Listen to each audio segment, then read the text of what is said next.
I'm going to. Do you want to grab her iPad and see if you can? It was up and now it's down. No, it could be the. So you have feedback there. Feedback has been. Okay.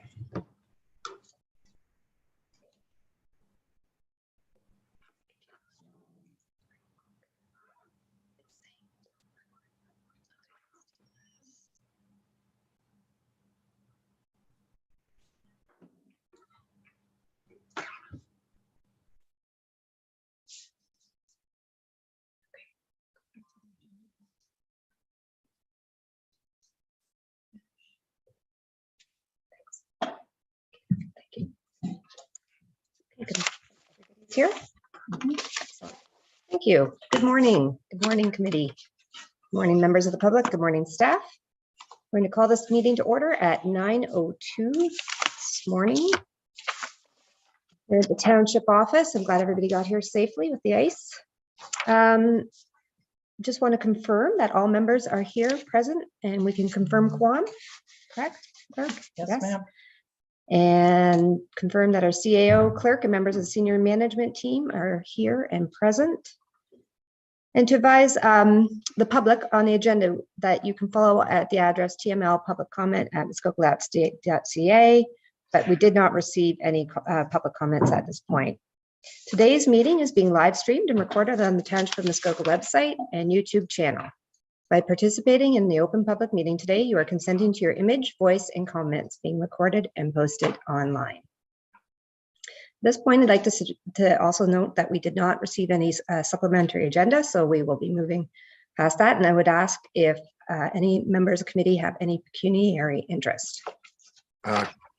Chair Mazan. Yes. While I do not have a pecuniary interest in the Muskoka Lakes Museum, I am a director of the corporation and treasurer. I'll abstain from any comment. And while we're not voting today, it's just, you know, I'm on the board and so be it.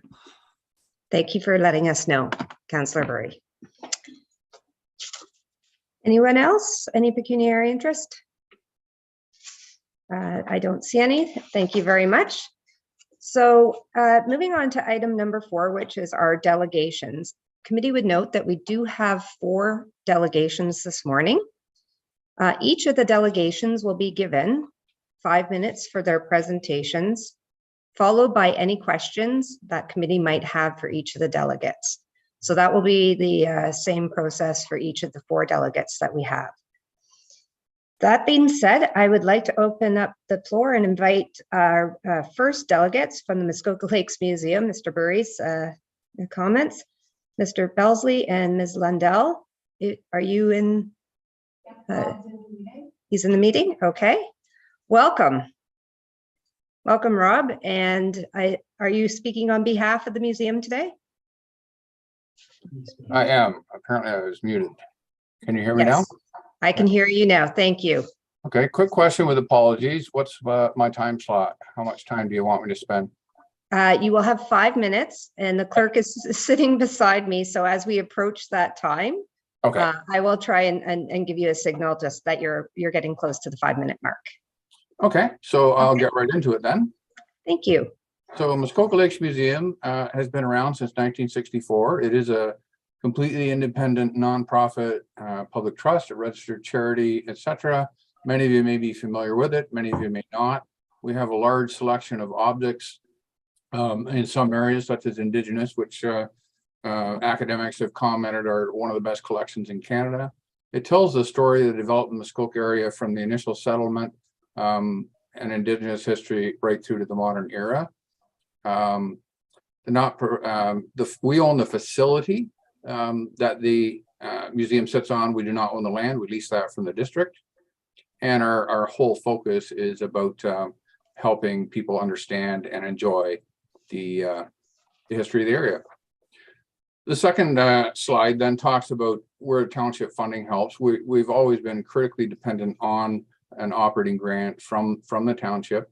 That does not go towards wages.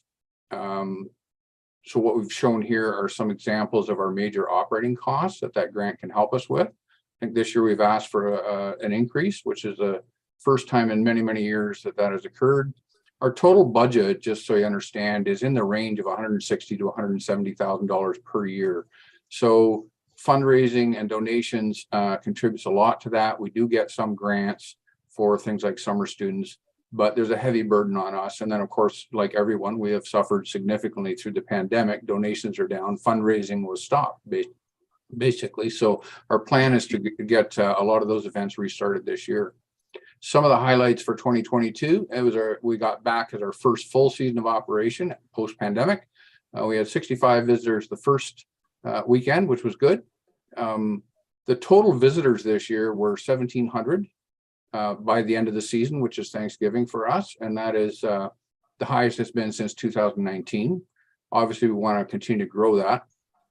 Of the visitors we've had in 2022, 35% of them reside in the area, and that would include seasonal, and 65% are tourists. We get a lot of inquiries and visitors and bus tours from overseas and outside the area. Of the 1,700, I'd also point out that about 240 of those were children under the age of 14. We run a lot of children's events and programming, particularly on things like weekends, and that's very popular. So again, it's kind of a key area. We've always relied on donations, as I mentioned. We still have about 275 members, but whereas in 2022, we got about $18,000 in donations, historically, we would get 30 to 35,000. So we are, again, really trying, as everyone is, to get back to pre-pandemic levels, but as we all know, we're in a recession too.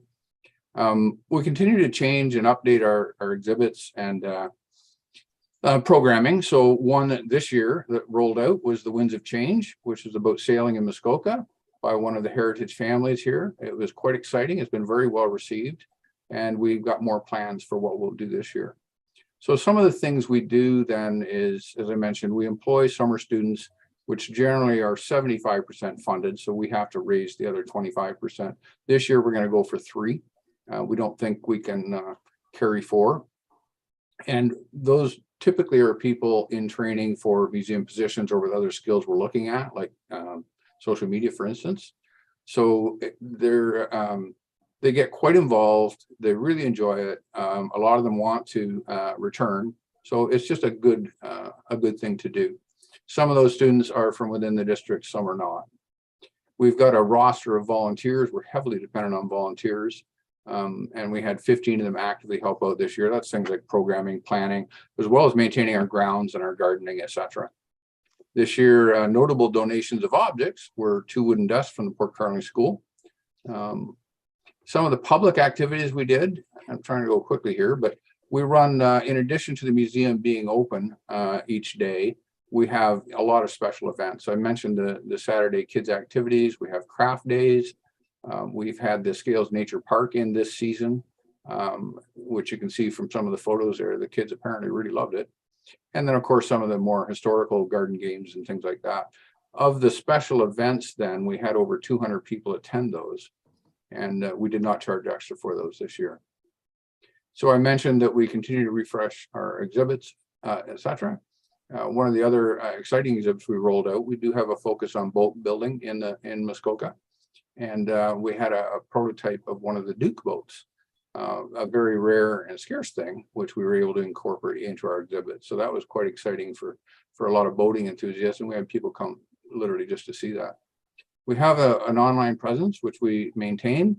It gets a lot of action, particularly Facebook, at our Instagram, etc. We typically, through the season, we got almost 2,000 people asking for directions to the museum. And a lot of those people are overseas. So you can see that, it's an attraction and people do look for it and look at it. And hopefully that translates into visitors. The next slide really talks about some of the numbers we've got there, so I won't dwell on that. The museum, through Susan Daglish, has supported this project, which is not really a museum project, but the Historic Plaque Project, where the museum has helped out is to provide volunteer resources to help research, store, and I think we created the digital records and then provide those to the Muskoka Lakes Library. So contributing that way. So bottom line is thank you for your continued support. It's really critical. We can't survive without it. You can see here, we've given a link to some of our social media Facebook pages, sorry. And any likes and follows certainly help. So that's where we are. Any questions? Well, thank you very much. I think you were right on time. So that was a very good start to today's session. Thank you, Mr. Belsey. Questions from committee?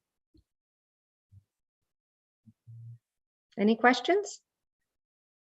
No, clearly you not only did it. Oh, excellent. I see one question from Councillor Edwards. Thank you, Rob. Very good presentation. What is the ask for this year? 40,000. So historically, we've gotten 30,000. As I mentioned, in many years, that's not increased. And as you know, we've grown and costs have gone up. The ask is for 40,000 this year towards our operating costs. Okay, thank you very much. Thank you, and that will be part of our upcoming budget conversation. Today's session was intended to do a status overview of the previous year. So thank you for that. Councillor Roberts, I saw your hand up, but it's gone back down. Yes, Madam Chair, it was to make sure that this was part of the budget discussion. Yes. And that's all I was going to Thank you, and that will follow with a couple of the other delegations this morning as well. This was for information for the group. Councillor Bosemorth. Good morning, and I would just like to say I took my 2 grandsons to the museum this summer, aged 3 and 6, and they were absolutely enthralled. Rather curious that a 3-year-old could be so enthralled, but and it was, or sorry, 4-year-old, 4 and 6, and they had just a wonderful time. Well, thank you for that. It's a nice little treasure in the downtown Port Carling. So thank you very much, Mr. Belsey, and for all that you do. All right. Thanks for today. Excellent. Our next delegation is regarding the hospitals. So I'd like to invite Moreen Miller and Cheryl Harrison. Is that correct? They're in the meeting. Do we know who is presenting today? Is that Moreen? Are you presenting? Oh, you're on mute, Moreen. Thank you. Good morning, Chair Mazan. Also presenting with me will be Cheryl Harrison, the President and CEO. Well, thank you very much. And similar to the last presentation, I know that today will probably be one of a few presentations, so we're likely to see the 2 of you over the next few years. Yes. So I think just if we can keep the conversation to the 5-minute timeline at this point. And again, I will open up to questions after. Thank you. Thank you so much. Am I able to go ahead? Yes, thank you very much. Great. Good. Thank you. And good morning, Chair Mazan, and to others on the General Finance Committee this morning. It's a pleasure to be here to bring you a capital planning update. My name's Moreen Miller. I'm the chair of the Muskoka Algonquin Healthcare Board of Directors, and with me is President and CEO Cheryl Harrison. The board's vice chair, Dave Uffelman, is also watching in the gallery through YouTube this morning. Our vision, Muskoka Algonquin Healthcare's vision and the community vision to reimagine local healthcare with 2 new sites in Muskoka is moving closer to reality finally. Next slide, please. Today, local leaders have been especially supportive. Bracebridge Council has allocated $230,000, while Huntsville Council has also allocated $115,000 to the new hospital builds. This is on top of the District of Muskoka's cumulative allocation of $1.6 million. We look forward to ongoing support towards the community's local share of the new hospitals. Next slide, please. Earlier this summer, the Ministry of Health changed how they number the various phases of capital redevelopment. It wasn't complicated enough. They had to change the numbering on us. So in our case, what we were calling stage 2 originally is now called stage 1.3 and is part of early planning. And you can see on the slide here that that's where we are right now. In April, our stage 1 proposal that is now referred to as stage 1.2 was approved, and Premier Doug Ford announced provincial government support to modernize and expand MAHC 2 sites and a $14 million planning grant to cover the costs of the planning work for early planning. So all of stage 1 and all of stage 2. So it gets us to the beginning of requests for proposals for the build. So to keep our momentum, we hope to submit stage 1.3 functional program by September 30th in 2023. Next slide, please. So what has been approved? There's lots of discussion in the community about what was approved. So one project to build 2 sites in Huntsville on the existing land at 100 Frank Miller Drive, which can accommodate a new build because the property is large enough, and in Bracebridge on new land through a site selection process. So I'm now going to hand it over to Cheryl Harrison to illustrate and remind us why the new hospitals are needed. Cheryl, over to you. Thank you, Moreen, and good morning, everyone. Next slide, please. So I'm going to just highlight, we hear a lot about why we need 2 new hospitals. One very important reason is that we are running out of space. We have people laying in hallways, as you can see on the right-hand side. This is a patient waiting to be offloaded, and that's because we don't have any stretchers in the emergency department in Huntsville. Our occupancy across both sites is often as high as 130%. Next slide, please. So solving hallway medicine takes adequate space, and this is a rendering from Trillium Health Partners, where you can see that there's places for people to be treated in chairs as well as in stretchers. Next slide. This is an example of people who are coming into our hospitals waiting for emergency care or clinics. Oftentimes they are in pain and they're very anxious, and this is not the appropriate setting that they should be waiting in. Next slide.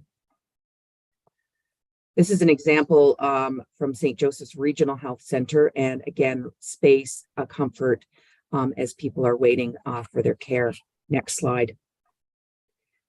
The provincial standard is that we should have 80% private rooms in our hospital.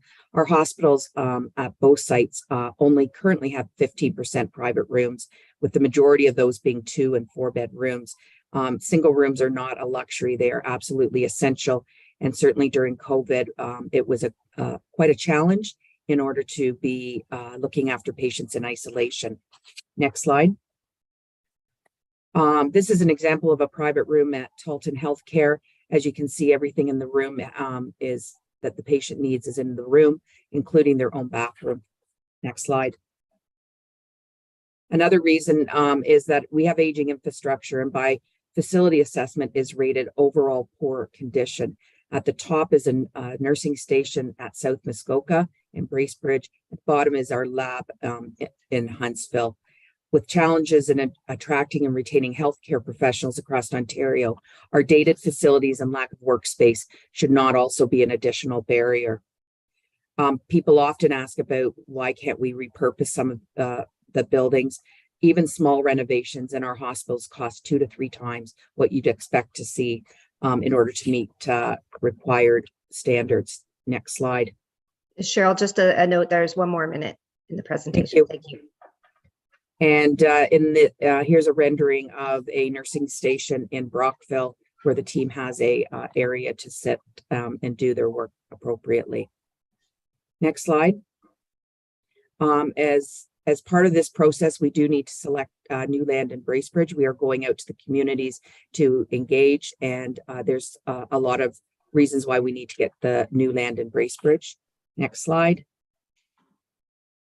And planning together through engagement, we have user groups that are starting. We are also going out, as I said, and trying to get feedback from all our communities across the Muskoka district. Next slide. And in terms of funding the project, there'll be more at the open houses to talk about why we need local share and how we get to those numbers. And I want to thank you. We are relying on our foundations and local municipalities to support us. We cannot do this submission without local share being determined. And this is the slide just letting you know where those open houses are. And we look forward to meeting all of you. Thank you. Thank you very much for that presentation, Maureen and Cheryl. I appreciate that. You guys were pretty close to 5 minutes, so thank you. Committee, are there any questions for today's delegates? Councillor Bosemore. I'm just curious about the existing land in Bracebridge and why it's not satisfactory, because and do we expect it to be a challenge to find 40 acres within the town? I'll take that one, Moreen. It is landlocked, and currently we can't do any further expansion on that land. It's also right in town. We have a heliport that flies over top of people's houses. So we do need 40 acres. The site selection process has narrowed it down from 12 potential sites to 3. And we're proceeding with the next steps of engaging our communities about the sites and asking them what's important in their site selection process. Thank you. Thank you. So it's down to the 3 sites in Bracebridge at this point. Yes. Thank you. Councillor Edwards, and then Councillor Roberts. Thank you very much. And that's through the chair. First of all, Saturday's meeting in Port Carling at 10 o'clock. It will just expand on this, will it? Absolutely. Okay. And what are your plans for fundraising? Is there any way you can get, say, something like Princess Margaret, where you run a lottery or something along that lines? Like, what are your plans? Great idea. Both our foundations are working very closely together, and they will be structuring themselves what is called a campaign cabinet, where they will come up with some unique fundraising opportunities for the local share as well. And supplemental, I think our share is about 225 million now. Is that right? Moreen? Yeah, so the estimates right now are between 167 million and 225, depending on contributions from MAHC for assets such as the old Bracebridge Hospital site and others. So we hope very much to keep that number as low as possible, with economies of scale and efficiencies within the final design of both hospitals. And through the chair, could I have one more supplemental, please? Yes, you may. With the population here, with so many seasonal and visitors, will the government take that into consideration if we're a little bit short? And now what's their thing? Because, like I say, they should be funding for visitors that have to go for emergency. Thank you. Through you, Chair Mazan. Councillor Edwards, you're not wrong, and we have made, and that's the greater community, the district, your municipality and others within the district of Muskoka have repeatedly engaged the Ministry of Health to change the funding formula for local share so that it recognizes the unique challenges of smaller municipalities with small industrial tax bases and a small number of residents. They are unwilling to change that. And I would tell you that we share that with practically every new hospital built outside of the GTA in all of Ontario. So we're going to try really hard to be innovative to raise that money, but the province has their box and they're staying within it. Thank you. Councillor Roberts. Thank you, Chair. And through you, just a follow-up question to the delegates, just to confirming my understanding that the presentations, I guess there's 6 of them, remember, they'll talk more details on the sharing formulas.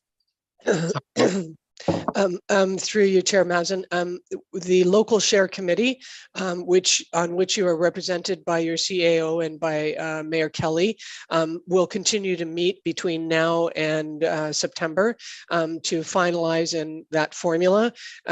Muskoka Algonquin Healthcare is there to help figure out the sharing, but it's certainly your decision and that decision of the District of Muskoka how that sharing gets done through tax assessment, through other means. So we're simply there to help make sure that happens between ourselves, the foundations, and the municipalities. A supplemental? Supplement, yes. Thank you for that information, but I guess I didn't word my question correctly. In the near future, there's going to be public forums. And at those public forums, will they be giving more details on the sharing? I'm sorry to not answer that question properly the first time. We don't have that formula figured out yet. At the forums that we're having this week, and we will be in Port Carling on Saturday, we can show you the total numbers and how part of the detail of how that works out, but we have not figured out the final formula. We believe that we'll be able to present that back to municipal council sometime after June 1st of this year. Thank you. Thank you. Committee, any other questions? Not seeing any. Thank you, Ms. Miller and Ms. Harrison. I appreciate your time today and look forward to seeing you, I'm sure, many times in the future. Thank you. Thank you. Okay, committee, our next delegate is the Chamber of Commerce, and I have Randy Hyde and Nora Fountain. I'm not sure who is presenting today. Nora's presenting, okay.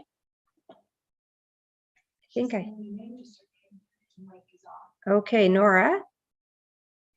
I see you. Oh, there you are. You are on mute. We were just let in, so we're just Excellent. Excellent. Well, welcome. Similar to the other two delegates, we will be following the 5-minute rule, but opening up for questions after your delegations. So you're very experienced at this. I will turn the floor over to you. Good morning, Chair, Mayor, and Council. I'm Nora Fountain for the Muskoka Lakes Chamber, here with our Board Chair, Randy Hyde. As part of our Township Service Agreement, we have 5 minutes to tell you what we do to support 4 priority areas that Township has identified as important for economic development. And we're going to tell you how we delivered for you.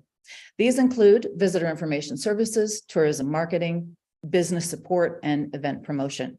With overseas travel attractive again, many residents spent their money elsewhere last year, and we found our businesses needed more support than usual.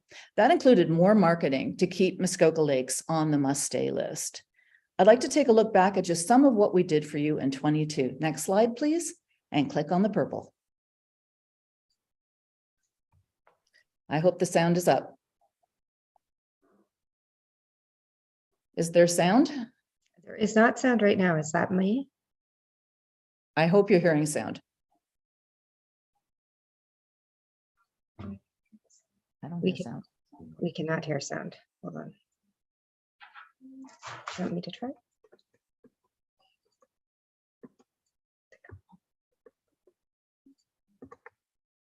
It's more just for some of the videos because there's actual audio with them, but I could walk you through what you're seeing. So this was winter tourism. We had brought up a world-class videographer and had him shoot a lot of winter tourism images around the area on Lake Rosso and Lake Muskoka. This is Lake Ross. No, it isn't. It isn't really Lake Rosso. Then this one is where the sound would have been helpful. So this is a 30-second ad that we purchased on CTV. It was sponsored by the Wata station. So one of the economic drivers that have been identified previously was for downtown enhancement and to bring people into our downtowns.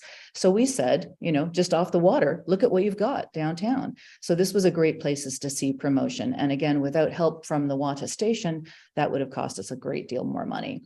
Now, take me out to the ball game. Early in the season, our Bala businesses told us that they were seeing a very slower start than usual to the season. As a result, we decided very quickly to pull together everybody. We threw the ball from all parts of Bala to different businesses and had giveaways, and we had several people come in on that June 16th day. So it would be an event that we didn't plan on producing a new event, but we did. Another one, and this one is a little bit different because this was actually an additional, it was to support your new pedestrian zone in Port Carling. The township had $2,500. We were able to get a sponsor to double that, put a banner across the locks, and really bring a lot of attention. Now, Oktoberfest, that stands on its own. I'd like to share some more results, and please use your arrow to move forward on your keyboard, because if you hit click, it will only start the video again. Thank you. Now, These results, our visitor tracking system shows that we specifically directed 863 people to businesses. Now we had 1,000 walk-ins, we do web chat, we have phone, email, we talk to people in a lot of different ways.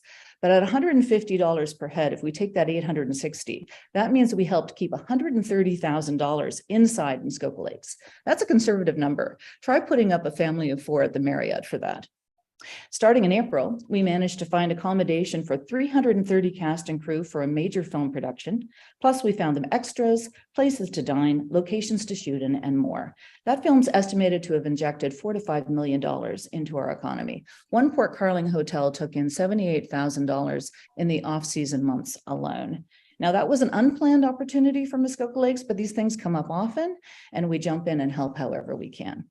We further developed Oktoberfest in Muskoka Lakes. One business reported 1,500 guests in a weekend when they normally see only 300. We helped our struggling Port Carling Legion that weekend, and some of you were there. You were also at the kickoff that was covered by CTV News. Now that kickoff, it paid off. We reached you have just under 1 minute, okay? People through digital views alone, and it doesn't include whomever watched CTV News that night. The ad value, just under 2,000. So that's just an example. And we also showed you the example of the blog TO. Our total reach for 2022, 50 million. Advertising value, $500,000. The township spends 40,000 with us to gain this kind of awareness. We turn your dollars into big results. Guiding visitors and marketing Muskoka Lakes is still important for our economy, and our quote to serve you again this year is $62,000, a number based on actual cost to meet your 2022 deliverables, with a bit more to consider inflation. We hope you can see the value in continuing to depend on us to market you and serve our entire communities in more ways that we can mention here. And we'd like to come back and tell you more of what the Chamber does on a regular basis if you'd like us to. You can move to the next slide. Randy and I thank you on that. Some of the things that are on deck just for the first quarter of 2023, and you can move to the next slide. Randy and I thank you for your time today. If you have any questions, we would be happy to answer them. And you can take the slide deck down. Thank you, Nora. It is difficult, I know, to in 5 minutes articulate what I've seen firsthand. The activity and the busyness of the chamber. So thank you very much for that delegation. I do know that committee has been reading our agendas. We watched the video that was included in the presentation deck as well. So with that said, I'd like to turn it over to committee. Are there any questions?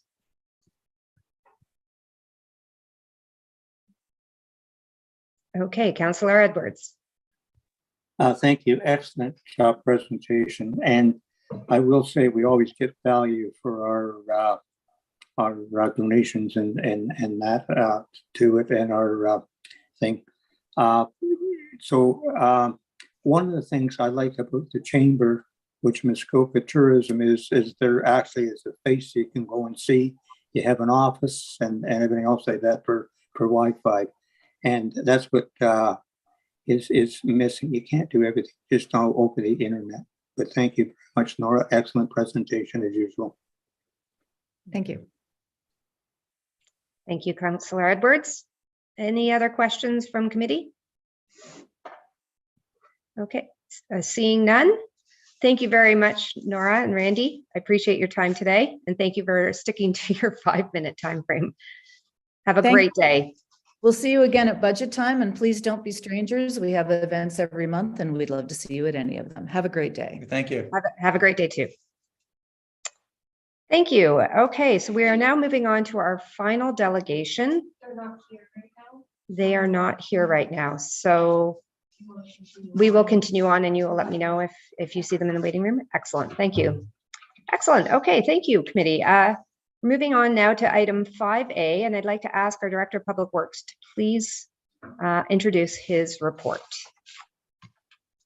on the renaming of District Road 13. Thank you, Madam Chair, and good morning, members of the committee. As my report indicates, the request for a name change came as a result of a deputation to this committee in October of last year from Mr. Michael Silver. The proposed initiative is to rename Southwood Road to the Duke of Edinburgh Way, and is an initiative that's intended to honor the Duke's the late Duke's contribution to the creation of the Torrance Barrens Dark Sky Preserve. As I believe most of you are aware, Southwood Road is a district road, and as such, the township has no direct authority over the request, but the district, in accordance with their policies, they require an indication of the local municipality's support for the initiative before they will consider the matter.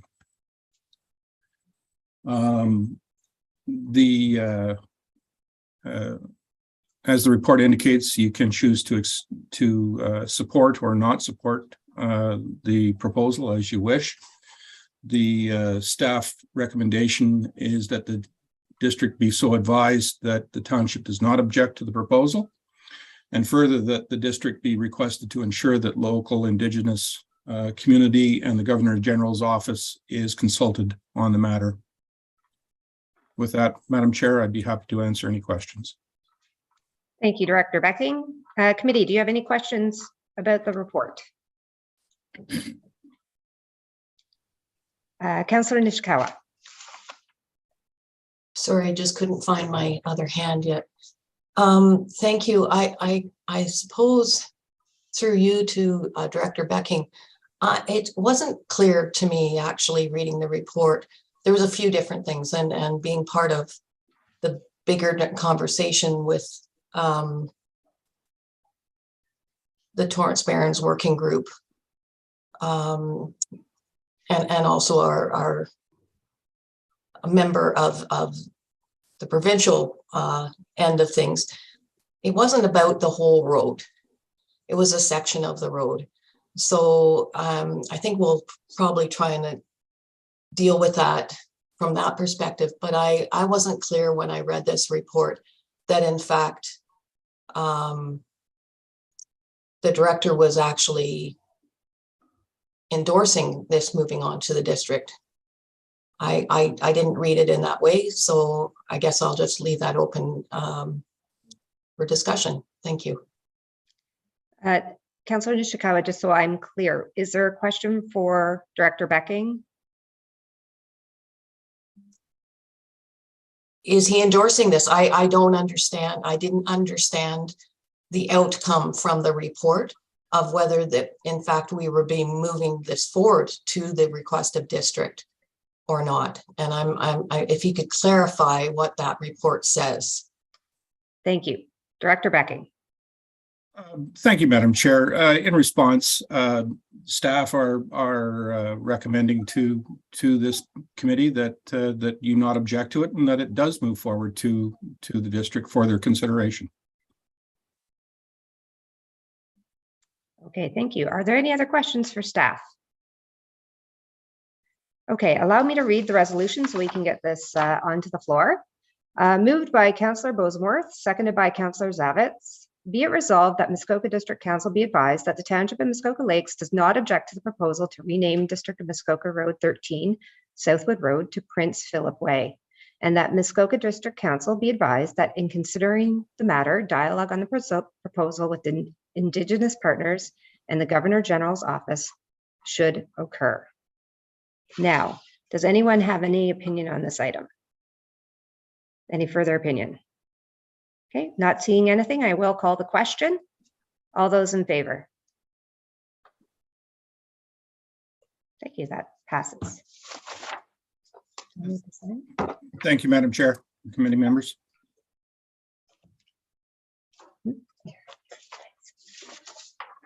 Thank you, Director Becking. Okay, moving on now to item 6A is a presentation from our Manager of Human Resources. So Ms. Lehman, there you are. Excellent. Hi. Good morning, Chair Mazan, members of the committee. Thank you for the opportunity to take you through a human resources overview. This is a high-level review that I hope sparks interest and a deeper understanding of the function. Next slide. So our department is made up of myself and the payroll administrator, Karen. I've been with the township since 2017 and in HR since 2002. I'm the first dedicated HR resource at the township.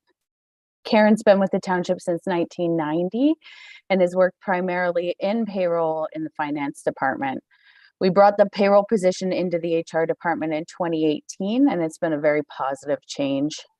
We support the different employee groups listed on the slide, and as of the last pay, we are at a total of 93 employees. Next slide. We are guided by legislation in human resources. So the Employment Standards Act governs items such as wages, hours of work, breaks, vacation, leave of absence, and termination, and is the minimum required standard. The Ontario Human Rights Code prohibits actions that discriminate against people based on protected grounds in work and in recruitment. Complaints to the Human Rights Tribunal are quite accessible to the complainant and can be costly to the organization. We must consider common law and arbitration decisions, which is often considered with legal counsel. And we must follow our own internal policies and procedures and collective agreement. And from a safety perspective, the Occupational Health and Safety Act and its regulations provide a solid framework, as well as the Workplace Safety and Insurance Act. Next slide, please.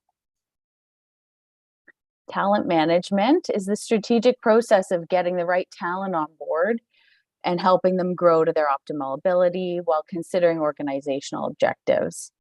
With challenges at every stage of the talent management cycle, this has certainly been a hot topic, both at home and at work. Attraction includes advertising and networking to find people to apply to jobs. And there really is a proactive element here, such as obtaining designations, winning awards, or just generally having a good reputation to help make the next step easier.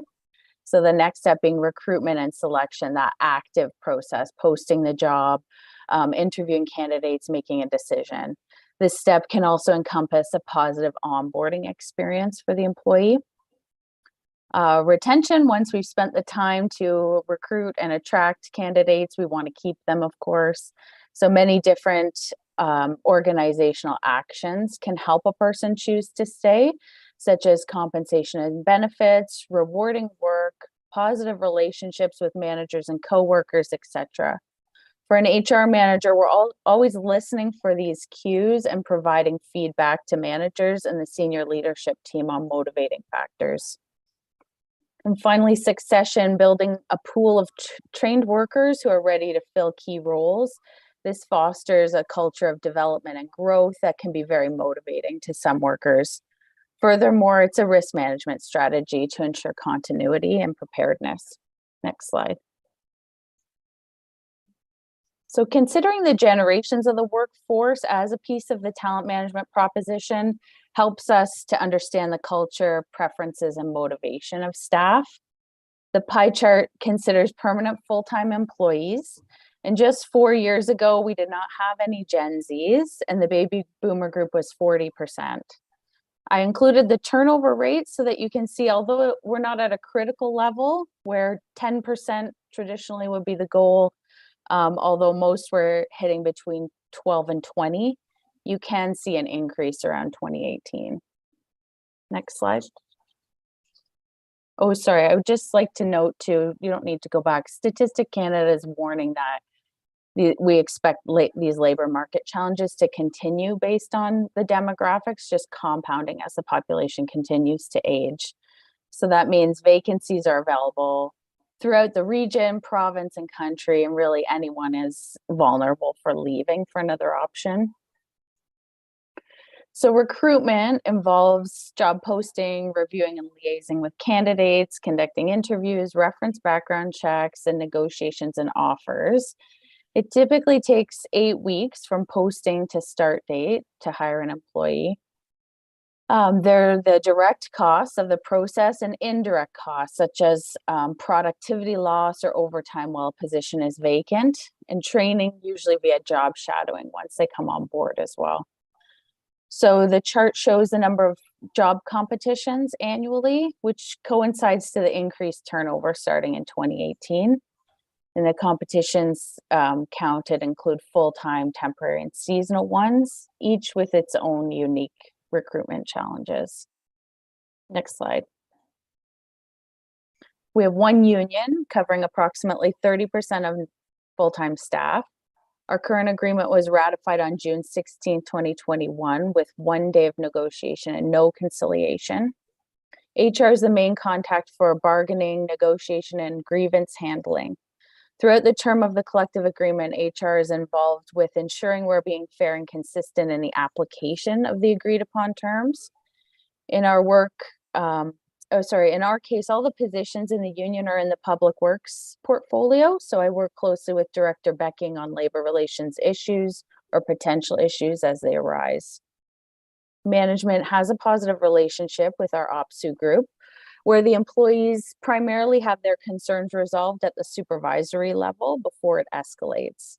This means our supervisors and managers are doing a great job of being fair and keeping their people happy from an operational level. We can't take these relationships for granted and must continue to work together closely and respectfully. Next slide. So we run 4 distinct payrolls, and that's the payroll administrator's primary role. We plan to complete a comprehensive market compensation survey every 5 years with a consultant. We are in a group for benefits with the District of Muskoka to achieve some economies of scale. The overall benefit coverage is due for a review, especially in relation to the changing labor force. And we have short and long-term disability coverage for our permanent full-time employees. So there's an element of disability claims management in our day-to-day as well. Next slide. So broadly defined as behaviors that are shared, taught, and encouraged, HR is often seen as a keeper of the organizational culture. We do so by providing feedback and cueing leaders to decision-making impacts to culture, etc.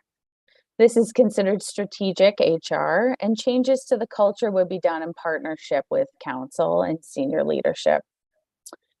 There is a psychological health and safety standard, which defines 13 workplace factors that can greatly impact mental health, and organizational culture is one.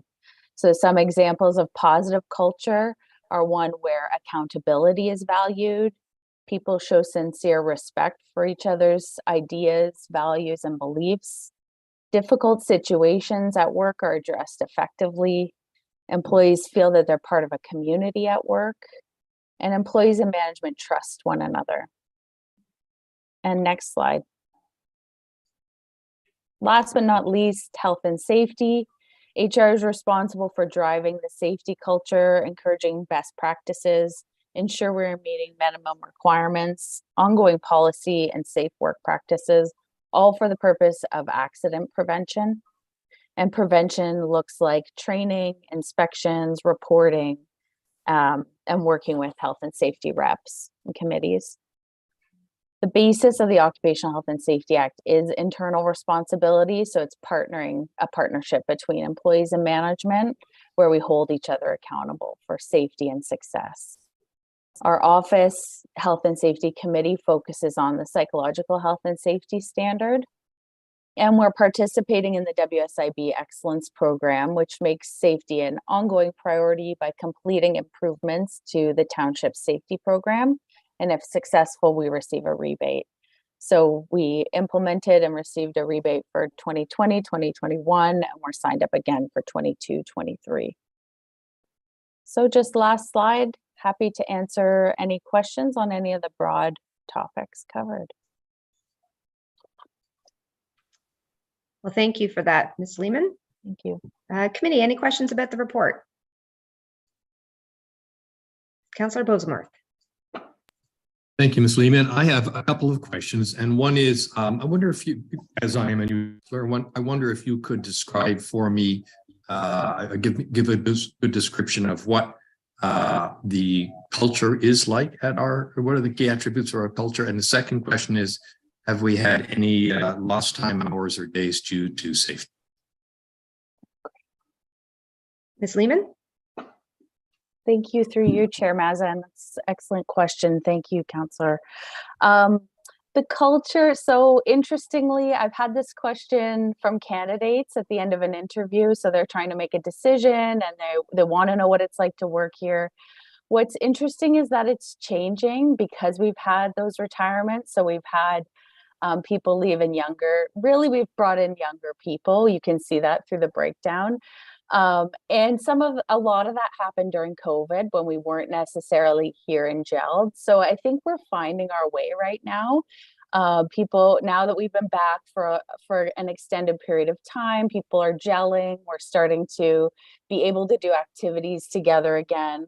So I would say we do have a healthy culture. People are respectful. There is a level of trust between management and employees. And one thing that you can do is to start to do surveys to, not just get one person's perspective on it, but pull together some data on people, because it's very much an opinion-based question as well. But so that's something that's on my radar. I would like to do that through that health and safety standard, kind of using those known pieces as questions. And we haven't had any lost time in 2022 for sure, and possibly not in 21 as well. So the incidents are really low. We're seeing more short-term and long-term disability claims than accidents at work.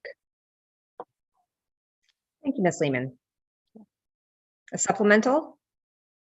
Thank you. I actually had a third question that I thought was important. The attrition rate increase is quite alarming, and I wonder if you could expand on the cause.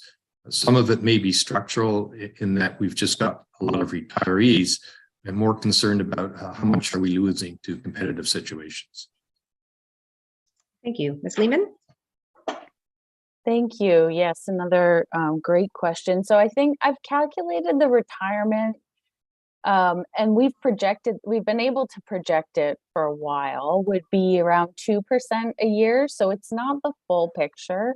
We did see a couple extra retirements, like sort of into COVID. It was like in 21. So people kind of held on at the beginning and thought, maybe this won't be bad. I can work at home. And then it was really exhausting. And we got into the second year of it. We saw a few extra retirements. 2018, when you start to see that change, we did do some organizational change. So we weren't as concerned with what was happening there. And now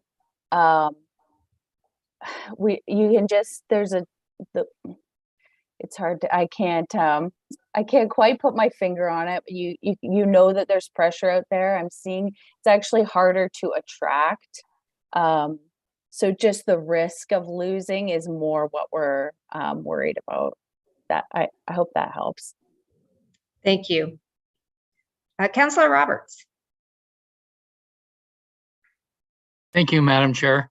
It's an orientation from HR, so I have a question that is more at the 10-foot level, 10,000 foot levels. I'm hesitant, but I'm just saying, given the new work environment throughout the world, where staff are more and more working from home, this will present a problem or a difficulty for managers to measure performance of their employees much differently than when an employee was in the office.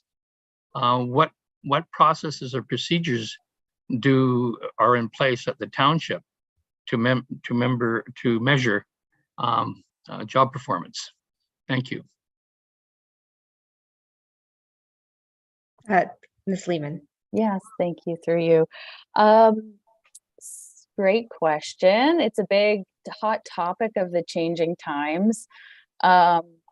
We did accomplish work from home through the pandemic because we had to, and we're a little different in that we didn't have a hard time getting people back. When it was safe to do so, we allowed people to come back and they came back. So we haven't struggled with this as much as other organizations, but the question is very valid because we hope that we can continue to offer that flexibility. So I think the reason why we're seeing more people working in the office is, unfortunately, we're still not quite there with some of our technology. So we would have struggles. People are still printing. People are going to get faster internet at the office. Processes are easier to do in person and in a more tactile way, which isn't great for other reasons. So we do need to evolve that.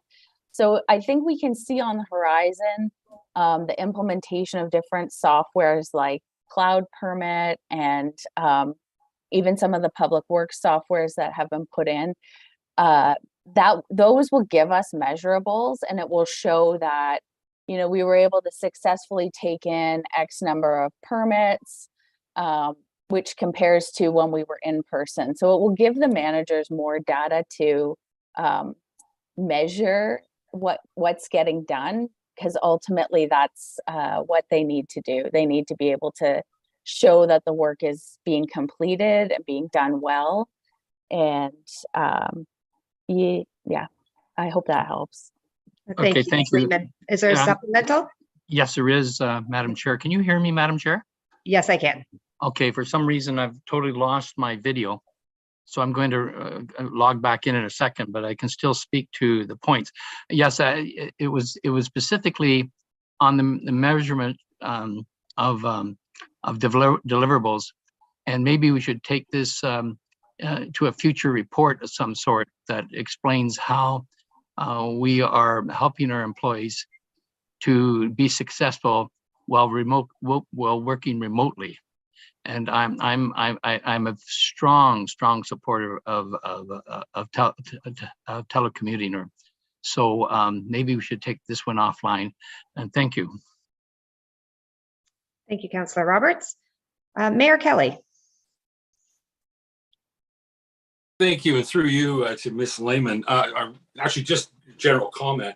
Two comments, actually. Number one, I've been reading a lot of stuff about this lately, and I think Ms. Lehman hit the nail on the head. Our focus needs to be on building an environment that is a very positive experience for employees, that keeps them engaged, makes them feel like they're part of a contribution.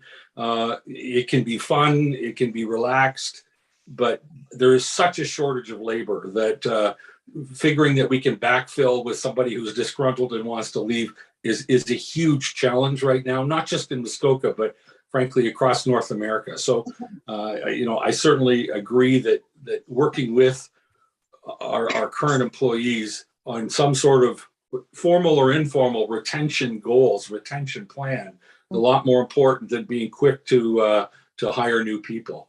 Number two, there's a lot written lately because of COVID about the experience of being a manager of a remote employee. And one of the interesting things is that some feel that people working remote get much better graded, or much more appropriately graded on their effort than they do on their attendance.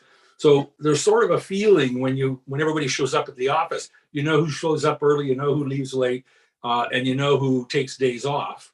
And that unfortunately jaundices your view about whether they're actually making a contribution while they're there or not. And all of that gets weeded out when people are working remotely, and you're actually evaluating their reporting, their discussion, their engagement in group communication and so forth. So as long as we have a way to capture that and measure it, we might actually get a better measure of the actual contribution of each of our employees than we would have under different circumstances. So it's not all bad. Thank you.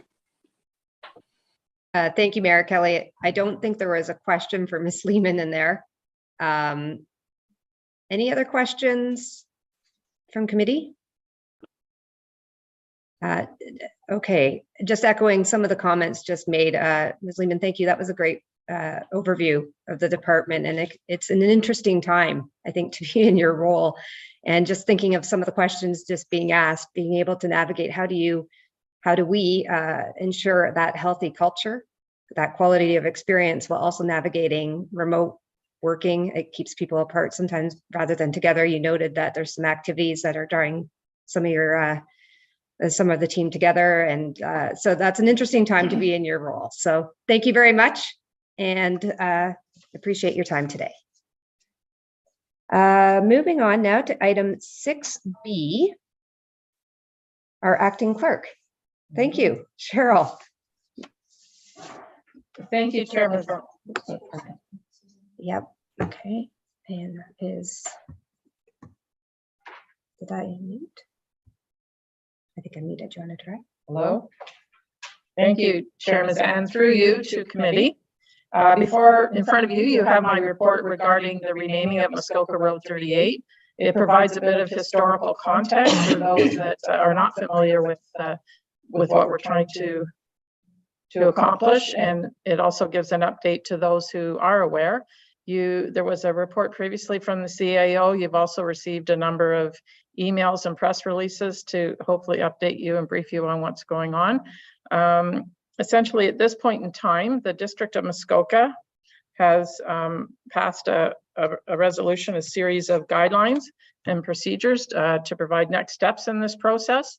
What's been requested from the Township of Muskoka Lakes is to appoint a councillor to a naming committee that will meet once to consider 3 proposed names from Watau First Nation. And the recommendation of staff is to promote district and local councillor of Ward 8, Ruth Nishikawa, to this position. And I have spoken with the councillor, and she's agreeable to take this on.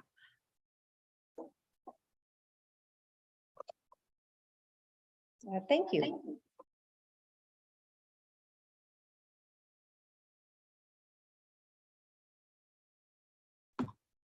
Thank you.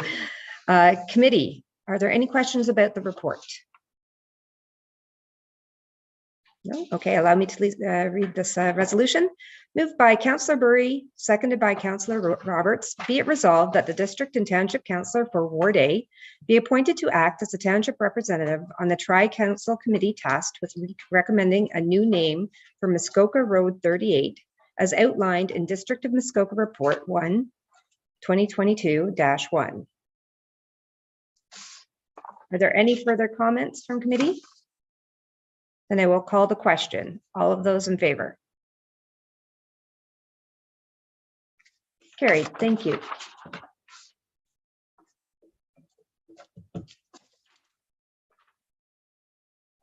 I'm looking at the time. Staff, did we want to take a 15-minute break now? Or would we like to continue to, maybe I should ask committee as well. Would you like to take a 15-minute break now, committee, in advance of moving into the economic development? Just there's about 4 items with one of our staff members. So does it make, would committee like to take their break now and then we can move into those topics? Excellent. So why don't we say we will be back by 10:20? Thank you.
on. Is that 1, 2, 3, 4, 5, 6, 7, 8. okay, committee? If I can ask everybody to put their cameras back on. We're just waiting for a couple more.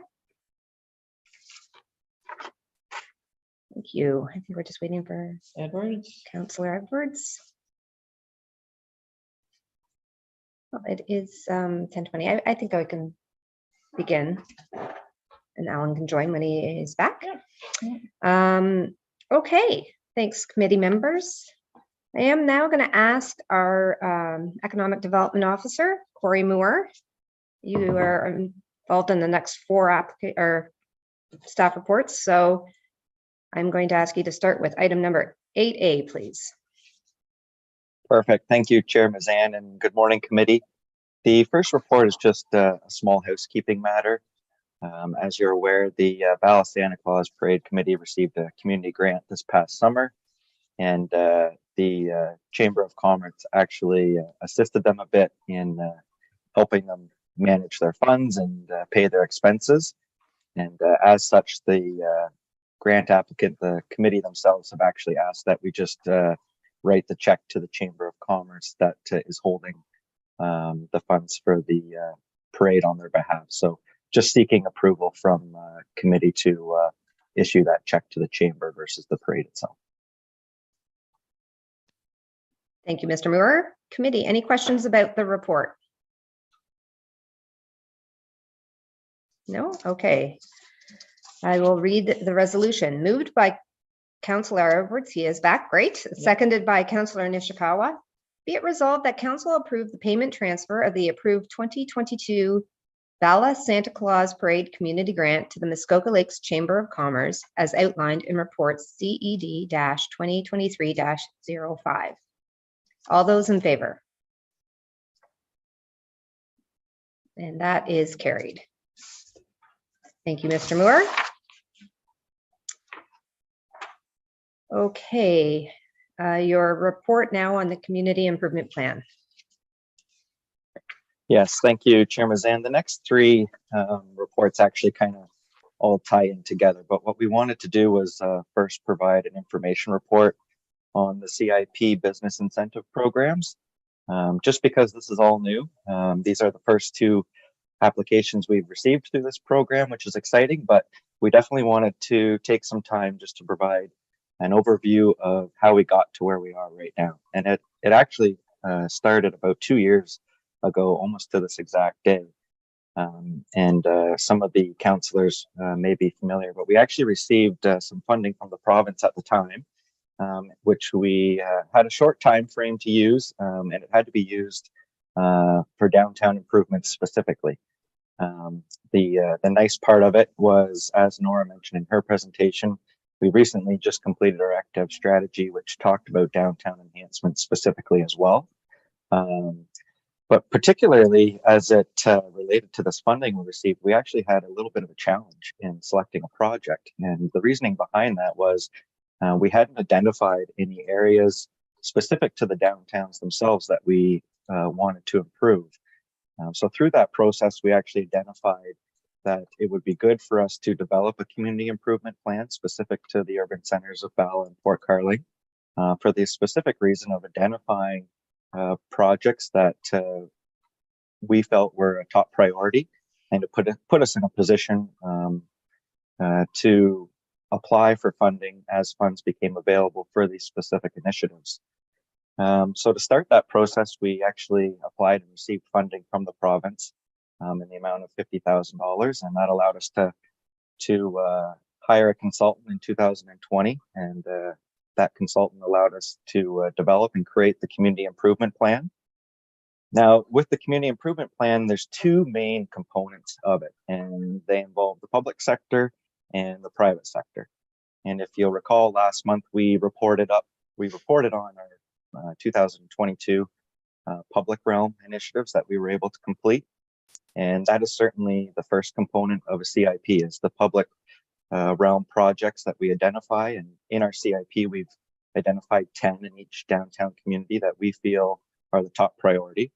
But the second part to a community improvement plan is providing incentive programs for the private sector, with the goal of encouraging reinvestment in privately owned properties, especially where it will enhance the public realm, spur economic activity, and make a positive contribution to the overall vitality of the downtown core. So with that, the CIP was adopted by Council in 2021 and approved by the District of Muskoka. And the first step in beginning implementation was the creation of a reserve. And the idea behind the reserve is it would allow an annual contribution of funds that could be used specifically for public and private realm initiatives. So in 2022, as part of the budget process, we created the CIP reserve, and Council contributed $150,000 to that reserve, of which about $50,000 would be used towards some of the public realm initiatives, and $100,000 would be available for the private sector incentive programs. And I think the benefit that we've seen right away in the past year, by having those funds available, by having the plan in place, we're able to leverage some of those funds with existing funding programs available through the province, the federal government, even the District of Muskoka. So in particular, with some of our public realm initiatives this past year, we were able to use that $50,000 and we were able to leverage it to get $65,000 in additional grants that allowed us to put a total contribution of $115,000 into those projects, into our downtown cores. So it's very beneficial that way. But as it relates to the private sector incentive programs, we often talk about, from an economic development, our role in that locally is about creating the local conditions that for business to thrive. And with that, we need tools in place to help assist, to help support those thriving conditions. And these incentive programs are certainly one of those tools that allow us to do just that. And I know our neighboring municipalities, Bracebridge, Gravenhurst, have been good examples for us at how successful those tools can be.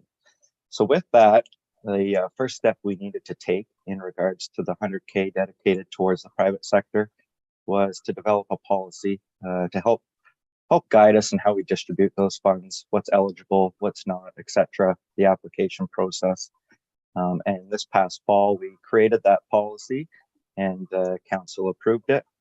And shortly after, we were able to launch the programs publicly. So since that time, over the past 3 or 4 months, staff have been hard at work implementing the CIP private sector programs specifically, meeting with lots of businesses, providing workshops, opportunities for the community to ask questions, learn about it.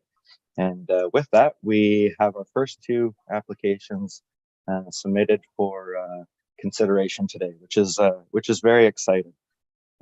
So, Chair Mazan, before we jump into the actual specifics of the applications themselves, perhaps I'll just stop now for an opportunity for questions, I think, as it relates to the program as a whole, maybe before we get into that. I think that's a great approach, Mr. Moore. So committee, if there are questions that are related to staff's report under section B, which is the actual CIP program and incentives, please ask those questions. I think what happened is we somewhat blurred the next 2 applications in with the concept of the CIP, and I don't want us to get involved in those 2 applications quite yet. So I think I saw Councillor Zavitz and then Councillor Moyer-Kent.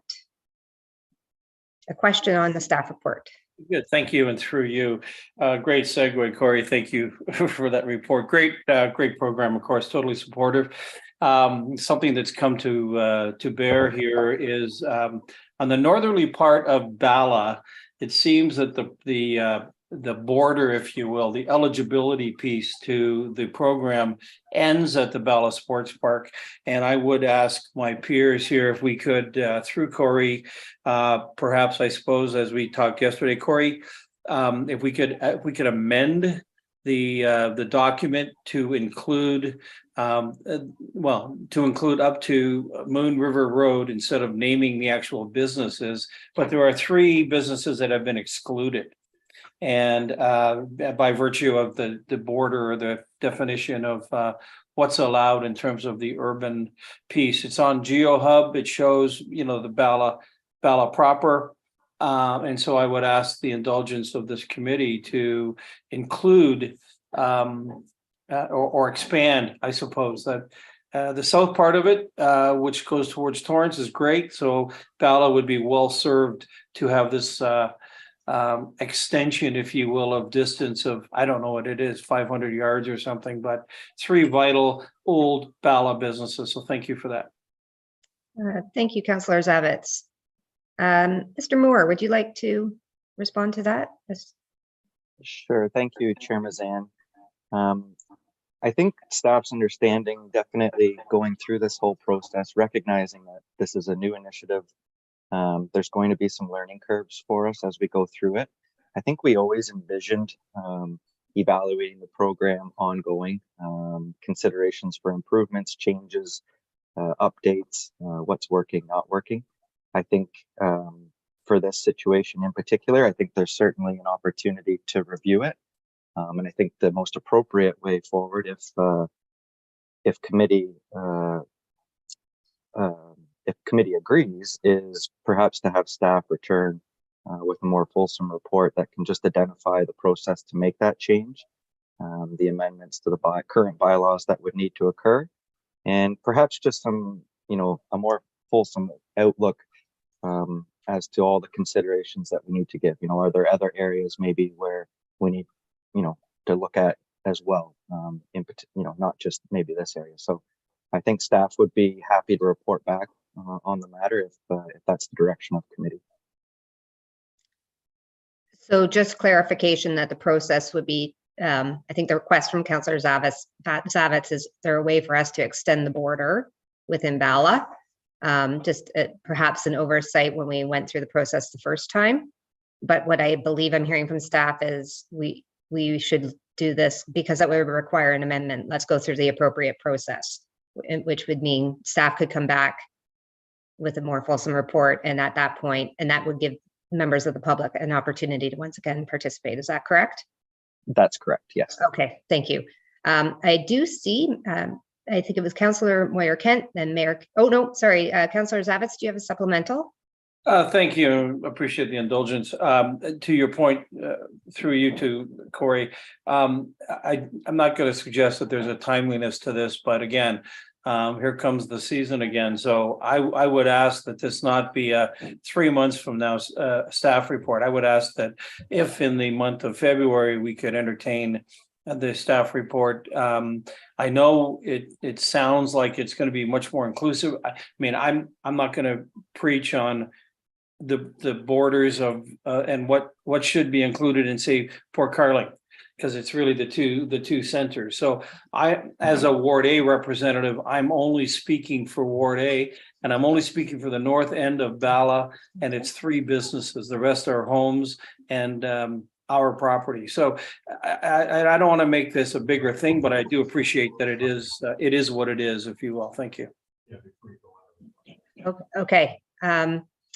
Okay, Councillor Zavitz has brought up a good point, and I think Mr. Moore has given us a path forward. Can I just do a quick straw poll with the committee? Are we supportive of Councillor Zavitz's request and staff's recommendation here? Okay, I think that's appropriate then. That satisfy, Clerk? Yes, thank you. Okay, thank you. Okay, moving on to Councillor Moyer-Kent.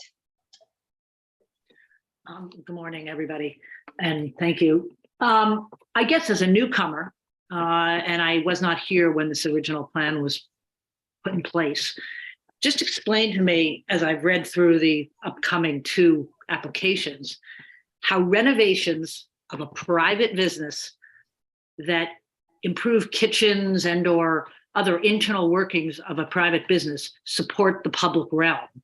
I mean, it makes the business a little bit better, but I anticipate that if you have $100,000 funding, if you're opening it up to general private business renovations of their existing stores and or leaseholds, you're going to run through that money real quick. And I have a hard time with the connection to the public realm. And we can get into the specifics of the next two. I'm not saying there's anything wrong with it. I just want to understand the background and what the thinking of the committee was. Thank you. You kind of pulled yourself back saying, without getting into the details of the next two applicants, I think the question, well, I'll turn it back over to Mr. Moore to respond about the criteria involved in. I've read the words, sorry, yeah. Yes. Thank you, Mr. Moore. Thank you, Chair Mazan, and through you.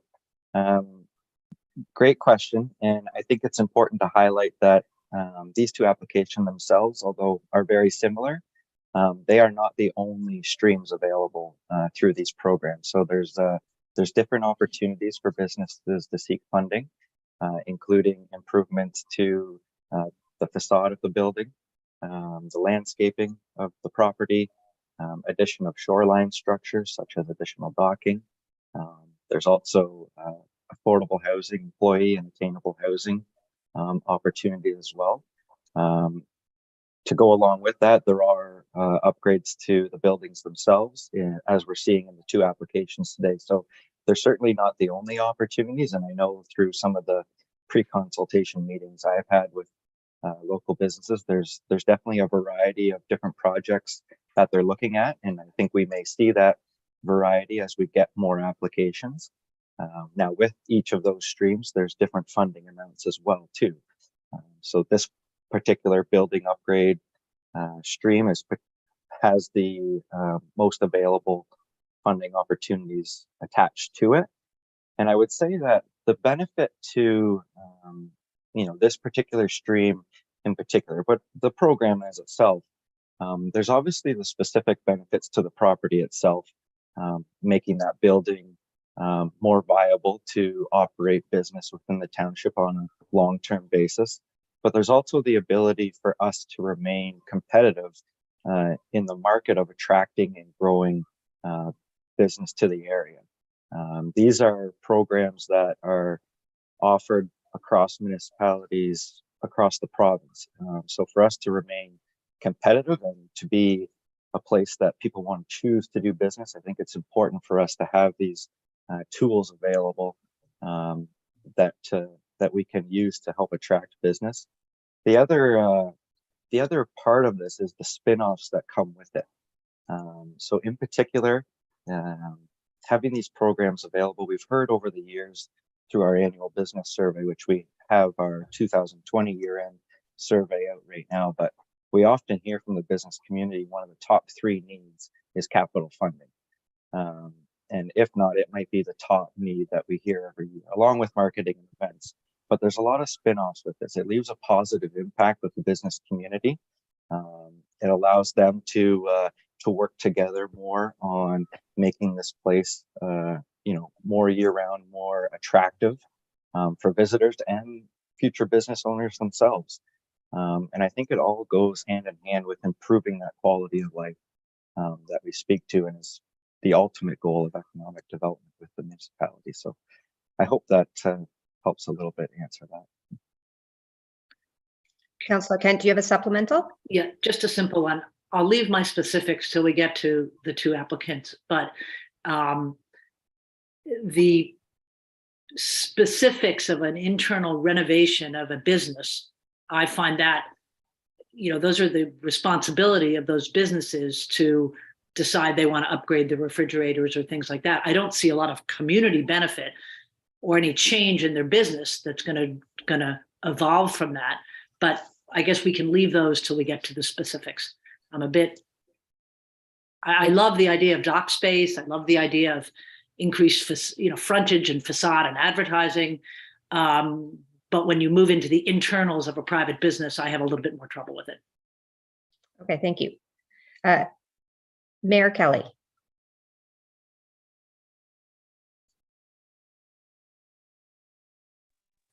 Thank you. And through you, I just wanted to go back to Councillor Zabit's idea of expanding the community center, to the east. That is the east, right? Yeah, to the west, to Moon River Road. I would encourage maybe, Mr. Moore, when you're looking at how we're going to deal with this, to take a look at the whole corridor of transportation in and out of the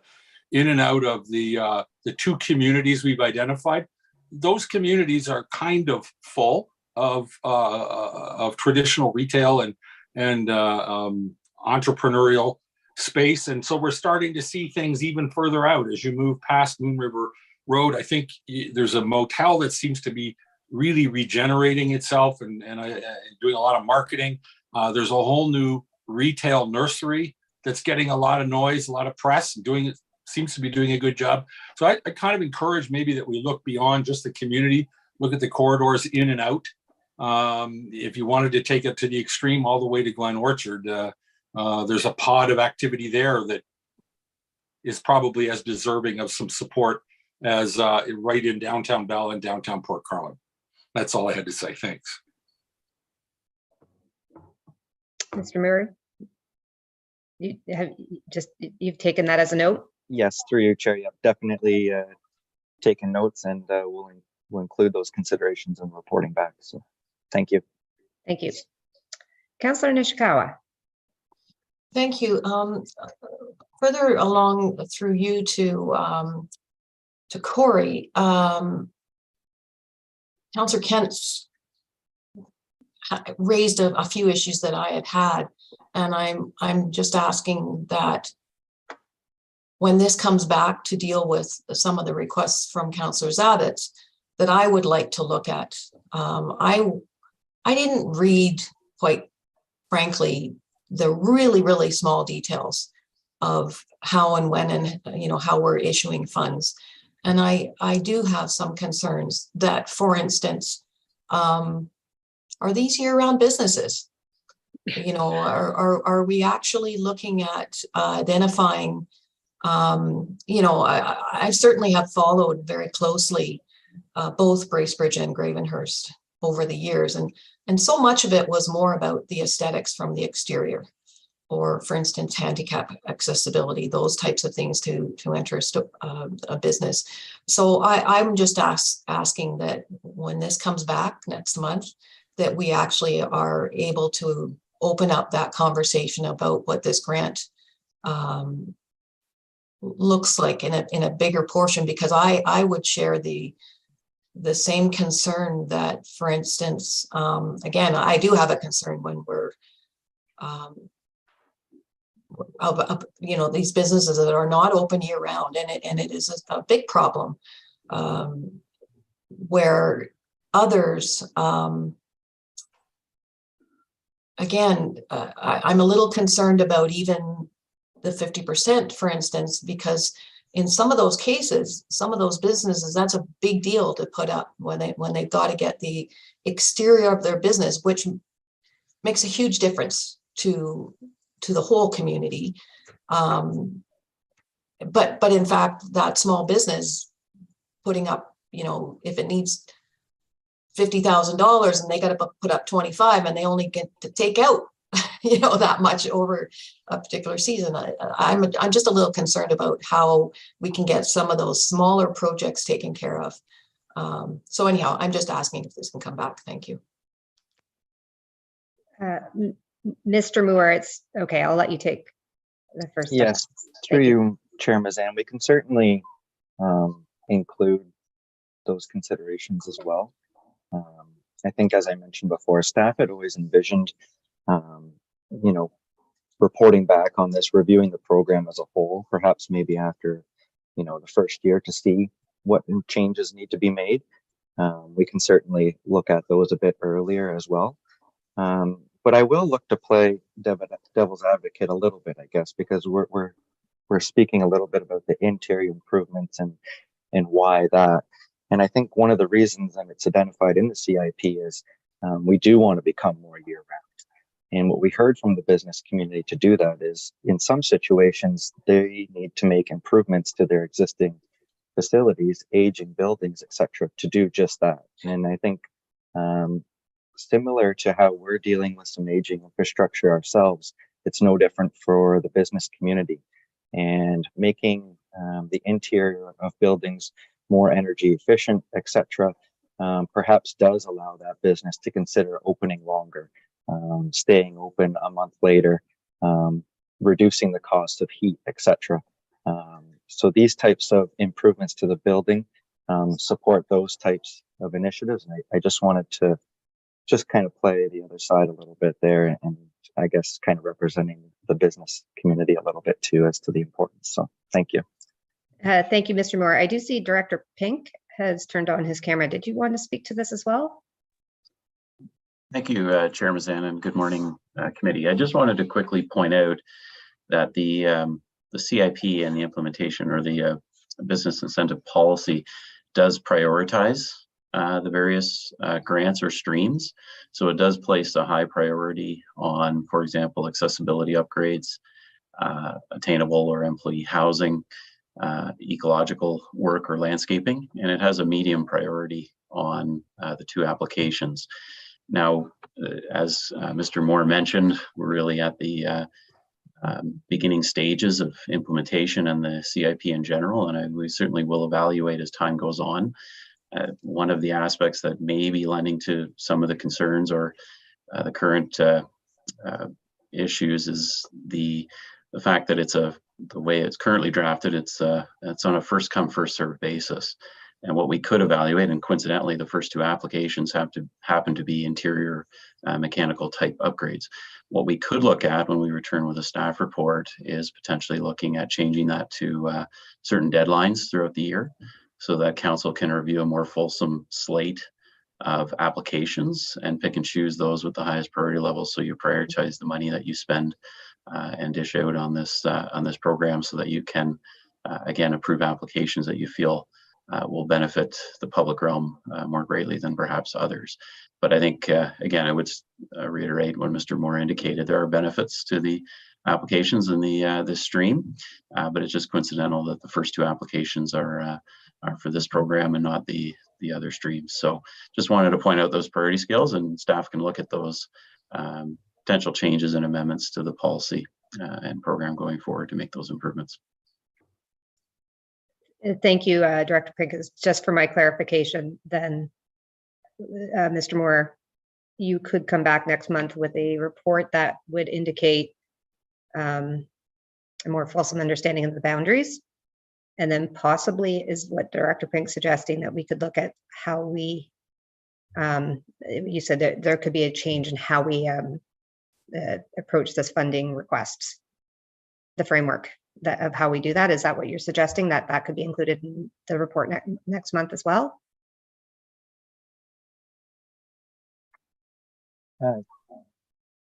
Sorry, go ahead, David. Yeah, sorry, Corey. Certainly, if that's the direction of committee, and heard a few members raise the question or concerns, well, staff can look at that and look at that aspect as well as the boundary, and do our best to return as soon as possible with a report. Should I do another straw poll? Yeah, it wouldn't hurt. Okay, just a straw poll from the rest of the committee. Is this information that the rest of the committee would like to see as well? Just a quick straw poll. Okay. That's satisfied? Yeah, okay, thank you. That's great. I believe it was Councillor Edwards next, and then it looks like Councillor Zavitz has another question.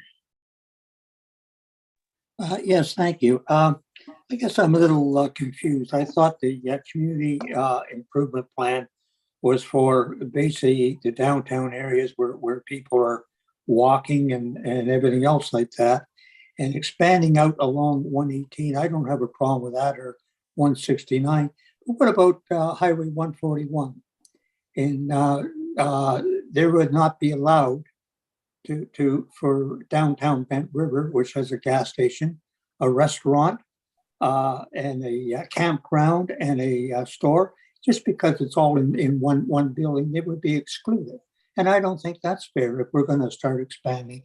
I always thought it was for community improvements. We've seen all the drawings coming out like that. What has changed? Because I always thought it was for the downtown core, to make them more user-friendly, people walking, and they're not going to walk 2 or 3 kilometers out to 1 or 2 businesses, in my view.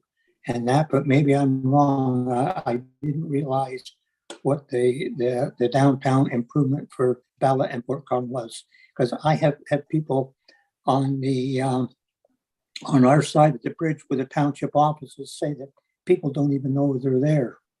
And that, so we could be putting more emphasis on that to those businesses, but thank you.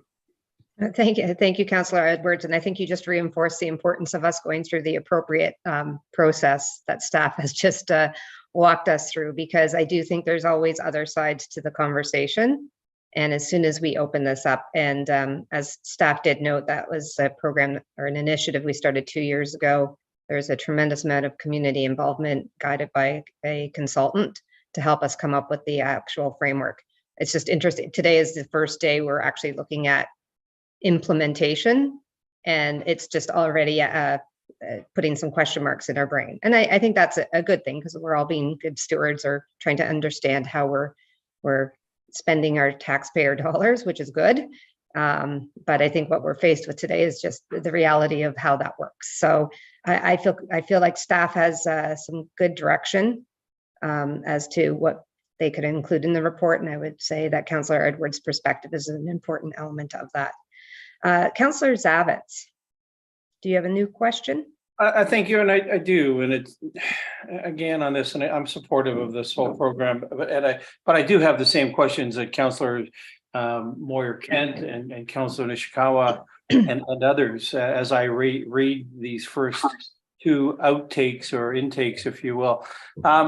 You know, it's an interesting thing that here we are at the end. It's actually the end of the CIP review process in terms of our first two asks, if you will, and we're in a position where, you know, do we refuse a $25,000 ask for someone to put in a furnace in their business and other things? You know, it's funny. I think what David said, it's relevant that next month perhaps there is a little bit more I don't know, rationale, so that but when it comes to the council or comes to committee in this case, that we are, it's pretty much blessed, right? Like, let's be honest, these things are cooked, right? Like if we were to say no to somebody to $25,000 after they've done all the reports, all the submissions, all the requests, and then we say no. I mean, so I think we need to put some muscle behind the CIP and be supportive. And I'm just wondering if that requires us to have a little bit more background information before it gets to this final stage. That's just a feeling, I suppose. Okay, I'm not sure if there's a question in there for Mr. Moore. Not really. No, okay, it was more just a comment, okay. Okay, so are there any questions on Mr. Moore's report? Councillor Bosemore. Not really a question, but just a comment. I agree with many of the comments that's been made around the council. I think the suggestion that if we put in a deadline so that we could see most of the applications before us, which would help us apply them to the priorities that are already set out in the policy. I am a little uncomfortable about, you know, supporting internal furnitures and fixtures improvement without knowing what else there is that may be of higher priority. Okay. Well, thank you very much for that report, Mr. Moore. Obviously, it sparked some good conversation and a good understanding, quite frankly, of the CIP process. So look forward to your report next month, I believe, on some of those elements. Moving on now to the more specific, I believe it's item number C on Bruce Willis Drive, Field of Greens. Yes, so through you, Chair Mazan, the first application is received from the Field of Greens store that I'm sure committee is familiar with on Bruce Wilson Drive in Port Carling. They have applied to the business structural and mechanical upgrade grant stream. This stream in particular offers funding of $25,000 or 50% up to $25,000 maximum. And the application request is asking for just over a little over $10,000, which we have available in the reserve to support. The description of the project itself is actually interesting. The business itself is actually celebrating their 20th anniversary this year. So it fits perfectly. These upgrades fit perfectly with them kind of promoting that throughout the spring, summer season. What they're looking to do is they're looking to upgrade a lot of their electrical work, fixtures, junction boxes, lighting, etc. And this actually ties into some of our work we're completing with our climate adaptation plan, climate mitigation plan this year, but helping the building itself become more energy efficient. They're also looking to replace a 30-year-old vinyl flooring with some new luxury vinyl plank flooring to make the appearance of the store nicer. So with that, I'm happy to answer any questions. Thank you, Mr. Moore. Okay, at this point, are there any questions about this specific report from committee?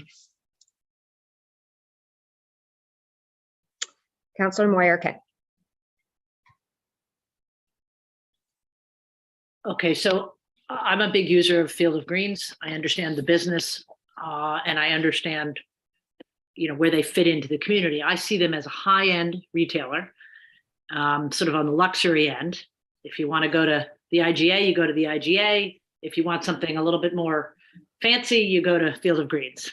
So I don't see it as the most broad-based of our retailers in town. That's not a criticism. It provides a big source of community. It's a big retailer in town. It's very successful, but it doesn't, in my mind, serve the absolute general public, and it certainly doesn't serve the general public on a year-round basis. And I think the one thing that bothered me about their application was, of course, it was for internal improvements, refrigeration, flooring, and I understand that is going on going forward on a climate attractive basis. I think that's great. My problem with it is that they have no intention of opening up on a year-round basis. They're very limited in who they serve, and I think they're limited in the time period that they're open throughout the year.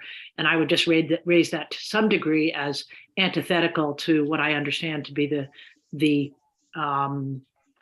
grounding of the CIP program, driving year-round businesses, improving access for the community, and I wouldn't want to turn it down for the reason that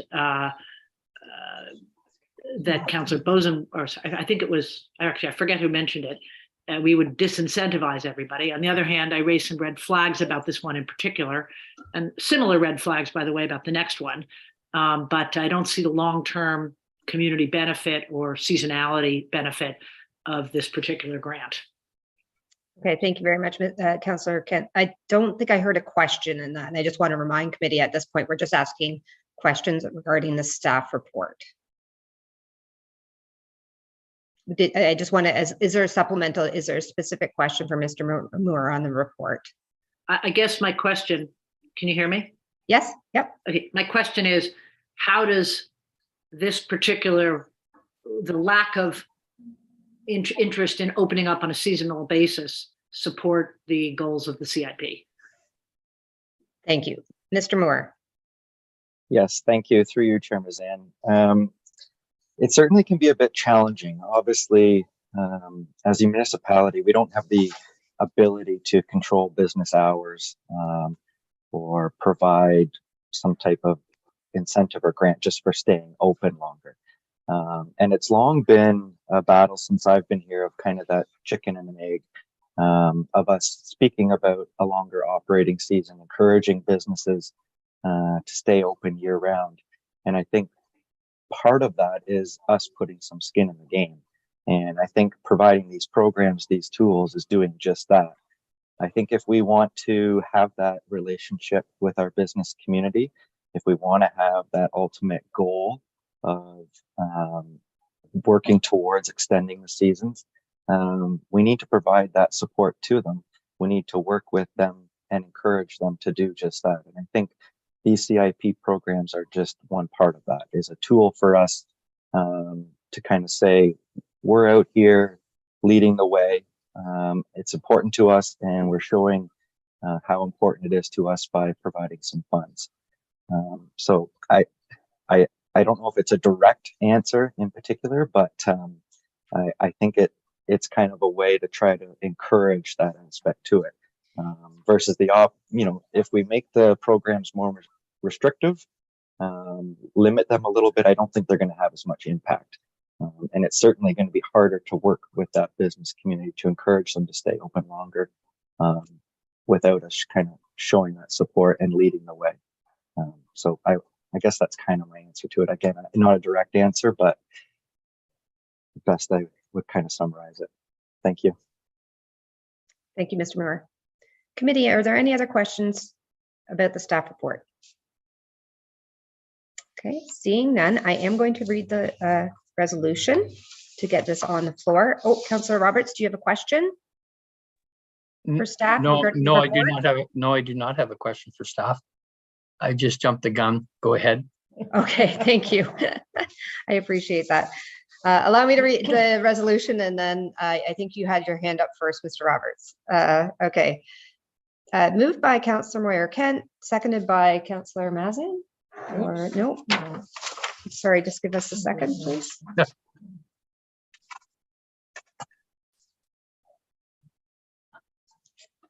Thank you. Moved by Councillor Moyer-Kent, seconded by Councillor Burry.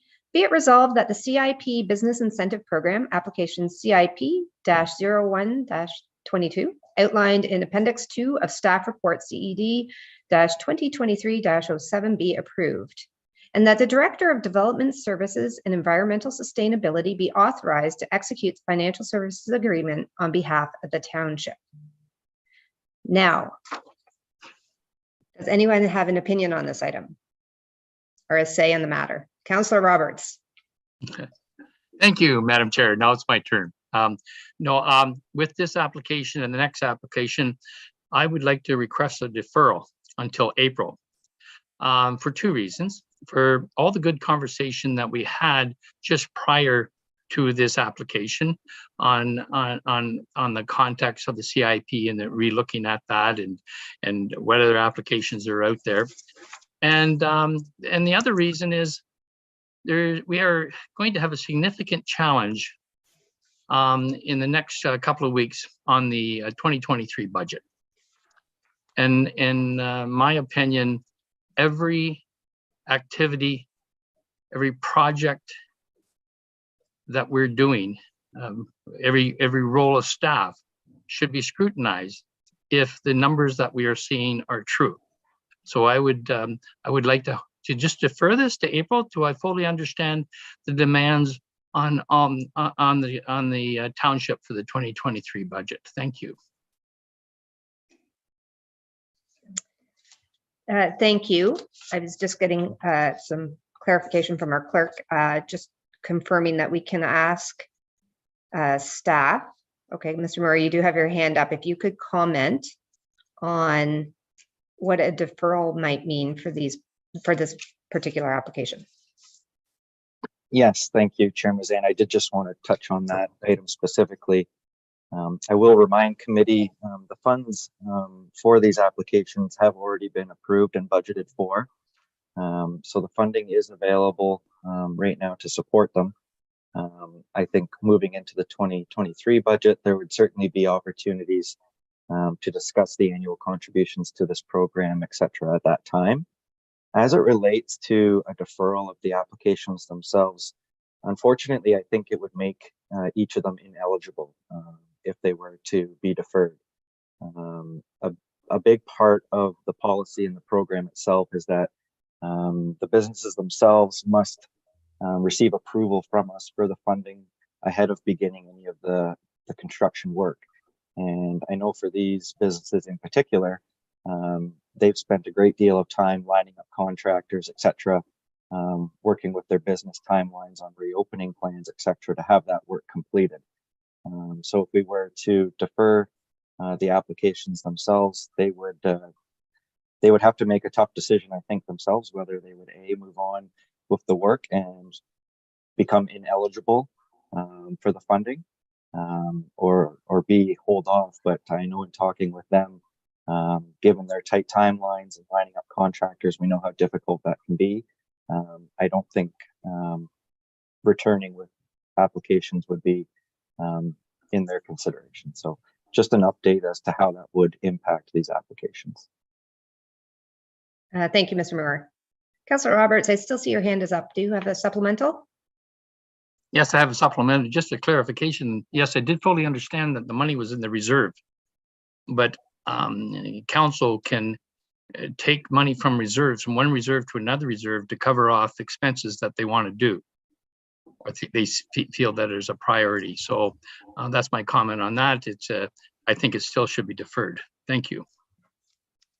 Thank you.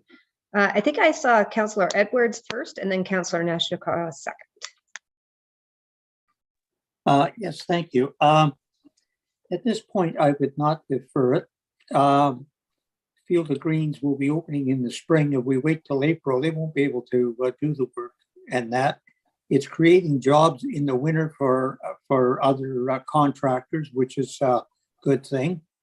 And it's $10,000. So I would say I'd go ahead with it because we have approved them. And that is just a case of ratifying it at this point. They have contractors lined up with orders and everything else like that. So we're providing winter employment as well. So I would still support this at this time. Thank you. Thank you, Councillor Edwards. Councillor Nishikawa. Thank you. I along the same lines that Councillor Edwards had said, I would not be in favor of deferring this at this time. Quite frankly, I'm taking responsibility for this as a councillor because I didn't really follow through on all of the details. And we kind of led these folks along that those, you know, were the parameters and they fit the parameters and all of those types of things. And therefore, I do believe that we should move forward with these applications. I'm not telling people how to vote or anything, but I don't believe that deferral is should be on the table today. I am concerned. I'm actually quite concerned that the applicants aren't on the call today. It's very unusual that we don't hear from those that are putting the application forward and telling their own tale, because quite frankly, I don't believe it's staff's role to convince council one way or another. But I don't believe that we should defer this at this time. I would say though, I would like a much bigger picture, and I was going to make this request when we were discussing our budget, of knowing what grants do we have out there? Like, what have we received? What have we, I don't really recall ever seeing a full list of what we applied for and what has come in. And then also, what fires are we being held to because of that? As a counselor, I don't have that information. And I think it's a missing piece in the bigger picture that I'd like to see brought forward. And again, another understanding of, and this goes right across, you know, from public works to everything. I just would like to understand what grants have we applied for and what grants did we win? I'll say that. Thank you. Okay, thank you. I think that was directed more for our budget conversations, but I think it's noted. I saw staff making some notes there, Councillor Nishikawa. Councillor Kent. Just one quick follow-up on Councillor Nishikawa's comment. And I think Rob, Councillor Bosworth made the same comment. And this is for Mr. Moore. What would be required to have a deadline so that you could come to council next year with the same timeline and say, here are the 10 applications we received. We're going to provide funding to these 4 and turn down these others on the basis that they don't meet the specific criterion of the CIP. I think that would be the way that would be most optimal, in my opinion, to make a decision that's a balanced approach to all the items that are out there. And I was wondering what we would have to do to be able to do that next year. And I understand the point of where, because of where we are, we probably do need to approve these. But I'm worried that it's going to set off an alarm and a run for the bank by the other retailers in town. Thank you, Councillor Kent. Sorry, Mr. Moore, is that schedule? Is that just for my own clarity? That will be included in the report next month as to a different approach. I'm thinking in a similar way we've done the community grant program. We kind of enhance that framework to ensure that there is a bit of a process in around how we made decisions, and also staging out the timing for throughout the year for different. So just I want to confirm that we can do that. That's correct. Yes, we can. Okay. We can identify in the report how those changes can occur. But to answer the question, it would just be an update to or an amendment to the policy. Right now, the policy is the guiding principle for this, so it would be just updating that policy to reflect a deadline versus a first come first served basis. Thank you, Councillor Bosemuth, and then Mayor Kelly.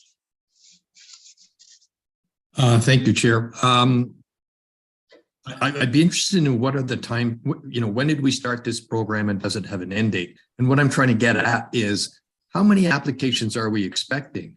And is there a big demand for this program? Because on the flip side of things, this may be the only 2 applications we ever receive. And I just want to make sure that we have that in context when we're making this decision. Mr. Moore. Yes, through you, Chair Mazan, and Councillor's 100% correct. And it was one of the things identified in the CIP is it can often be challenging to budget for such programs because it's hard to determine what that uptake is going to be. And I think that's why staff envisioned giving it a year, giving the program a year. Let's see how it goes. And then we can evaluate everything all together. And it could be a change in the application process. It could be a change in the funding amounts. It could be, a change in the eligibility criteria, but there's lots to be determined at this point. It's easy to say there'll be a lot of businesses coming to the table because of this, but until we actually see it, it's hard to kind of confirm it, I guess, if you will. So I will say it's interesting because when we developed the policy, we spoke about a standard deadline versus first come first serve. It's interesting because with our community grant program, we have the deadline, the hard deadline, but we've actually talked about the opposite there, making it open year round to be more flexible to accommodate better. And I think when we developed the policy, that was the goal behind it. Was we know how busy local businesses can be. Certainly, the summer is a very busy season, and then they tend to prepare during the off seasons, etc. So what we had thought was by leaving it open-ended, by not having a strict deadline, it left it more in favor of the business community, allowed them to approach it at a time and that worked for them, and that they could time the improvements, the work on the building, etc. In that manner. So I just want to help with some clarity there too, but we can certainly report back next month and include it there. Thank you, Mr. Moore. Councillor Bosemuth, I see your hand is still up. Did you have a supplemental? Yes, I did share this up. Are these the first 2 that we have applied? And when was the start date and what's the end date? Yes, so through you, Chair Mazan, these are the first 2 applications we've received. We launched the program, I think it was towards the end of September is when we officially launched them. We held some information sessions early on to connect with the business community. And as part of the process, we do hold pre-consultation meetings with those interested to go over the projects themselves. In terms of a deadline, there is no deadline. So the application process is open so long as the funding remains available. And that was why we created the reserve in particular, because if in 1 year all the funding isn't used, it can be carried over to the next year, as we're seeing right now with the 2022 funds, because we were late getting the program going, they're actually rolling into 2023, which we're accessing now. So hopefully that helps. Thank you. You answered my questions exactly. Thank you, Mr. Moore. Mayor Kelly, I believe you will have the final word. Excuse me, thank you. And through you, just an observation or a comment. I don't want to leave the impression in any way that, that somehow we've got a couple of applicants here that are taking advantage of us. And I certainly don't want to leave any impression that Mr. Moore is doing anything other than a stellar job of administering a policy and a program that was put together and approved by this council, not necessarily the same group of individuals, but by this council, and is being administered. And to the extent that we've identified, or that Mr. Moore has identified 2 applicants, and I'll say nurtured them through the application process, and is able to write a report and recommend that these people fall squarely within the policy as it presently is defined. I don't know what discretion we have to say no to that. If we don't like the policy, we're off to a right start. We'll ask Mr. Moore to go back and take a look at certain parts of it, and we'll tweak it, to be different or better or whatever we want it to be.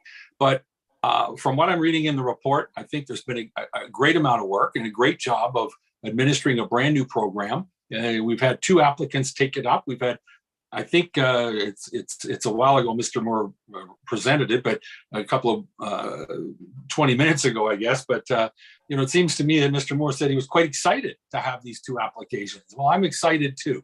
And I'm not sure that if they fall squarely within a well-publicized and a well-documented and a very appropriately approved policy, I don't know what we're fighting over, other than it's time to go back and have a look and make sure the policy doesn't need to be tweaked. But as far as these 2 applications are concerned, I'm going to be in support of voting on them today, and I will be voting in favor, I think, at the present time, unless something new comes from the next speaker. Thank you. Well, thank you very much. So I think you have the final word there, Mayor Kelly. I have read the resolution. So at this point, I think I'd like to call the question. All those in favor? Okay, any opposed? Thank you. That motion is carried. Mr. Kitchen, improve his kitchen. Sorry, that's almost, that was not very well done. Okay, moving on now to item 8D. Mr. Moore, would you like to give us a high-level overview? It's a similar application, so perhaps you can keep it kind of tight. Yes, I will, cognizant of the time as well. Similar application, the exact same stream. I will mention this one obviously a little bit larger in scale. The business itself is looking to do some major upgrades. The 2 biggest obviously being improvement to all the windows. Those familiar with this building in Port Carling, it is one of the older ones in the downtown core, and it has some aging windows that affect the heat in the winter. So he's looking to update all the windows, as well as changing his heating system from electrical baseboard to the heat pumps. So with that, I'm available for any questions. Thank you. Committee, do you have any questions on that staff report? Okay, seeing none, I am going to read the resolution. Moved by Councillor McIntyre, seconded by Councillor Bosemuth. Be it resolved that the CIP Business Incentive Program application CIP-0123 outlined in Appendix 2 of Staff Report CED-2023-08 be approved, and that the Director of Development Services and Environmental Sustainability be authorized to complete the financial services agreement on behalf of the township. Now, does anyone have any further comment or opinion on this particular application? Okay, seeing none, I will call the question. All those in favor? All those opposed? That motion is carried. Thank you very much, Mr. Moore. You can go and deliver some good news, and we will look forward to your report next month. But as Mayor Kelly said, great work on the beginnings and of implementation of a new program. Thank you. At this point, I'd like to ask committee, is there anything that under unfinished business? No? Okay, so we're going to move on to new business. We do have a few items under there. The first one is a verbal report from our mayor regarding water levels.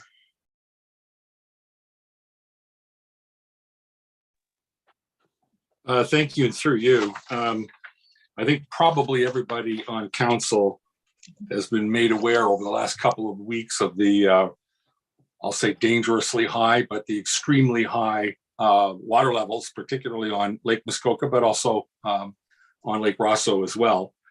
And the concern, obviously, that they were rising quickly as that big dump of snow that fell around Christmas. I think it was almost a meter, or maybe it was actually 1.5 meters, which I'm still trying to translate into inches and divide by 10 to get water. But anyhow, huge dump of snow, followed by really warm, temperatures and a lot of melt and runoff. And I believe there was quite a bit of rain precipitation that followed the snow as well, all of which meant that there was a huge volume of water pouring into the watershed and running in through, into and down through Lake Muskoka. It came in a lot faster than it was going out. The water levels went up, obviously. I know that maybe the 29th, 28th, 30th, somewhere around there, the end of the week after Christmas, I started getting phone calls and emails and texts from people, councillors, but also directly from constituents who had visited their place and were very concerned about how high the water was. And I'm pleased to tell you that the situation has gotten better. For those of you who are new to council and well aware of this concern, we've had this issue a couple of years in a row. There is an overarching scheme to try to look at the integrating the watershed, the water levels in the watershed and the management of the water levels. But at the end of the day, our role is somewhat limited. We can't pull the plug. We can't turn the spigot. So we do the second best thing. We get to the people who have control over that activity, and we make sure they're aware of our concerns. They make sure we're aware of the pressure we're going to put on them to respond. And I can tell you, and I'm happy, it's the first time I've ever had any direct dealings on this matter with the Ministry of Natural Resources and Forestry, particularly with their personnel up in the Parry Sound District Office, but also more than once with the minister himself, who happens to be our MPP, Minister Smith. I've spoken with him on this matter as well, as recently as I think 4:30 yesterday afternoon. We had another phone call and talked about this issue. Director Becking was extremely helpful in terms of educating me, getting me into the right touch of the right people, going and visiting dams when I wasn't able to get involved as directly as I wanted to. And the fact is, we've established a rhythm of communication so that we kind of can watch what happened. We can push hard to make sure the dams that are currently open as far as they go, as they can be, releasing as much water as possible without causing really dangerous flooding down below in the Moon River, are taking water out of the system as quickly as we can. The peak of the water levels, roughly the 9th, I think, or the 10th of January. They've been steadily but not quickly coming down. I believe on the 15th, the report I saw, which was Friday, actually it was Friday of last week, the report then indicated it was only coming down at roughly a centimeter a day. Since then, we've had a nice run of cold weather, which means the melt from the surrounding land that would run off into the lakes has slowed or stopped. That's helped. We haven't had any precipitation in the last few days. That's helped. So it continues to run to the extent possible, to the maximum extent possible, understanding that the constrictions further downstream mean that we have to be very careful, obviously, that we don't cause hazard in the Moon River below the dams. At its peak, the water level both at Beaumaris was the highest, was almost at 100% of the operating zone. It never really got above 75% of what the prescribed operating zone is at either Lake Rosso, Port Carling, or at Bala. But in all three cases, it has been coming down steadily. The last report that I have, a written report in front of me, is from Sunday. But we talk almost every day with the people at Perry Sound who operate this. They're keeping the dams open. They are hopefully as worried about this as we are and as our constituents are. I guess there's a couple of things, just a quick observation. We need to be as proactive and as aggressive as we can in terms of working on this integrated watershed management plan. To that extent, I've asked and successfully been appointed to sit on the Muskoka Watershed Council, which is the district's the district's way of addressing this issue and getting access to the people that that are working under the old MWAG in review to look at ways to better manage this. I'm also on the I think it's called Muskoka Watershed Communications Plan. Although I think one of the biggest issues we have right now is communication. I don't think enough is being put out in front of the public to calm and reassure. I mean, there's nothing that's going to calm you or reassure you if the water is dangerously high in your boathouse or at your docks or overflowing the banks and approaching your built structures on land. But I'm trying to find a way to encourage more in the way of a public release of this sort of information. We're allowed to have it. We're asked not to publicize it. Certainly can talk about it all day long, but it's got to be the least efficient way to get information out is to have everybody call one of us and relay it 50 times that way. So hopefully we'll find a way to get this information out there. There is, ongoing monitoring of weather forecast to identify risks that are coming down the road.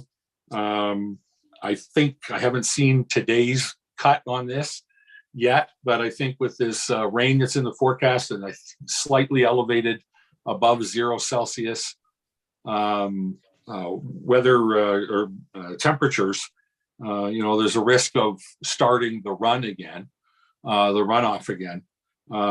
But hopefully it's being, I'll say hopefully, it's being managed to the best of our ability. I think it's being managed to the best of the ministry's ability in terms of letting the water flow as much as can be taken out of the system. And beyond there, I don't have a whole lot else to offer. I'm going to ask Director Becking if perhaps you do. Do you have anything you want to add to what I've said? Director Becking? Thank you, Madam Chair. No, I think His Worship has covered things off nicely. I can say that as in past years, I keep a very close eye on what's going on, and I will continue to do so, and I will produce information for you as and when it becomes available. And obviously, if I feel that there's some imminent concern, I will not be shy in raising it when appropriate. So with that, I'll leave that to you, Madam Chair. Thank you. I do see a couple of our committee members have their hands up. I think Councillor Nishikawa was first, and then Councillor Roberts, please. Thank you. Further to Mayor Kelly's comments, anyhow, it's discouraging, and I get we're getting the message from the province and all of that sort of thing, but as of yesterday, having to go out to actually 2 brand new docks that I know that were built a foot higher than I've ever seen anybody building their docks, and they're actually underwater. And I get that might not be happening in Beaumaris, but it's sure happening in Walker's Point and the Torrance area. And also it's interesting because, choosing when you turn your bubblers on and all of that sort of thing. Well, what essentially was happening was areas of a dock that you normally would not be concerned about, especially this time of year, are being affected greatly. And I'm concerned that our message is, sorry, folks, we can't offer more, but I want to be able to tell people the real effects that people are having. And again, I had a lot of rain last night. I listened to the rain come down quite a bit last night. So it may not have happened in each of our, areas, but it sure happened in this area. And again, my real concern is that at this time of year, and I guess I've been around a little bit too long, but by this time of year, our lake levels are already a few feet lower than they are today. And I don't get where we're going. And the reality for property owners is real. Like it is a huge concern. And I don't want to go around saying it's okay, patting people on the head, saying, it is what it is, because that's essentially what we're being told. But again, some of these brand new boathouses that and they were built with even the floods involved and everything else, are now being challenged as well. And again, I also want to say, where is our high water mark? Because if we're continually changing our high water mark, and I believe somewhere somebody's kind of doing that, we should be looking at that as in our lot coverages, because that will affect many people and what they're allowed to build on their lots. And it's just the reality of where we're taking that high water mark measurement. And again, it's not just about what's happening today, but it's who's affected today and what can we offer them from my perspective. Thank you, Councillor Nishikawa. Mayor Kelly, did you, I don't know if there's a question in there, but did you want to at least? Thank you. I didn't sense a question, but I certainly share Councillor Nishikawa's concern, and I have for the 4 years that I've been on council, that the most extremely frustrating situation is to be in one where you think you can see the fix, but you can't fix it because it's not something that's within your control. This falls squarely into that. We've had 4 years since, or was it the spring of 19? So we've almost had 4 years to address this. You raise a great question about the high water mark, and where does that reside today? Playing with the statistics and playing with the numbers doesn't solve the problem. There's a clearly defined problem here. The frustrating part is an inability to do anything other than report on it. We're lobbying, we're pushing, we're trying to get involved at the right levels of the watershed management side of things. But it's been 4 years. And, this was I'm not going to make any excuses. This was an extraordinary snow event of 3.5 feet or whatever it is, that all fell within about a 48-hour period while the drawdown was still ongoing for the winter.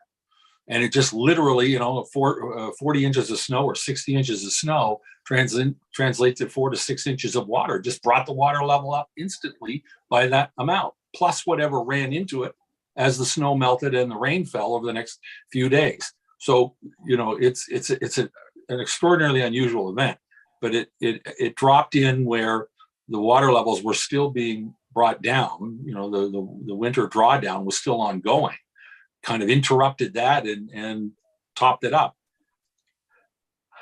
I wish there was, I don't have a magic wand. We got to keep pushing hard or harder through all the channels that we can. We certainly have, I hate the word support, but we certainly have the attention of the Minister of Natural Resources. We have their staff in Parry Sound. I think some of them have been there 4 years.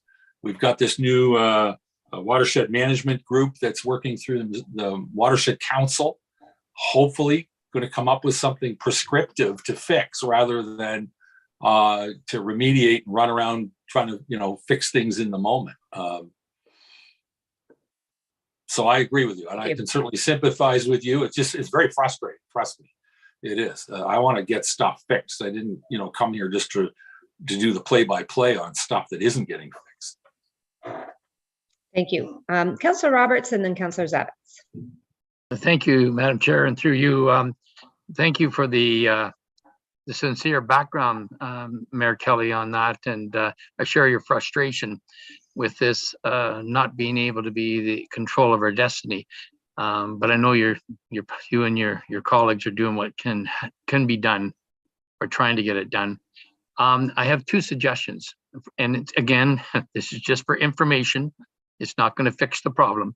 But about 8 years ago, the Cottage Association I'm involved with actually had the manager or resource from the MNR, the Natural Resources, to come and talk to us about the whole watershed, to give us a presentation on what they do to try to manage the water drawdowns or retentions.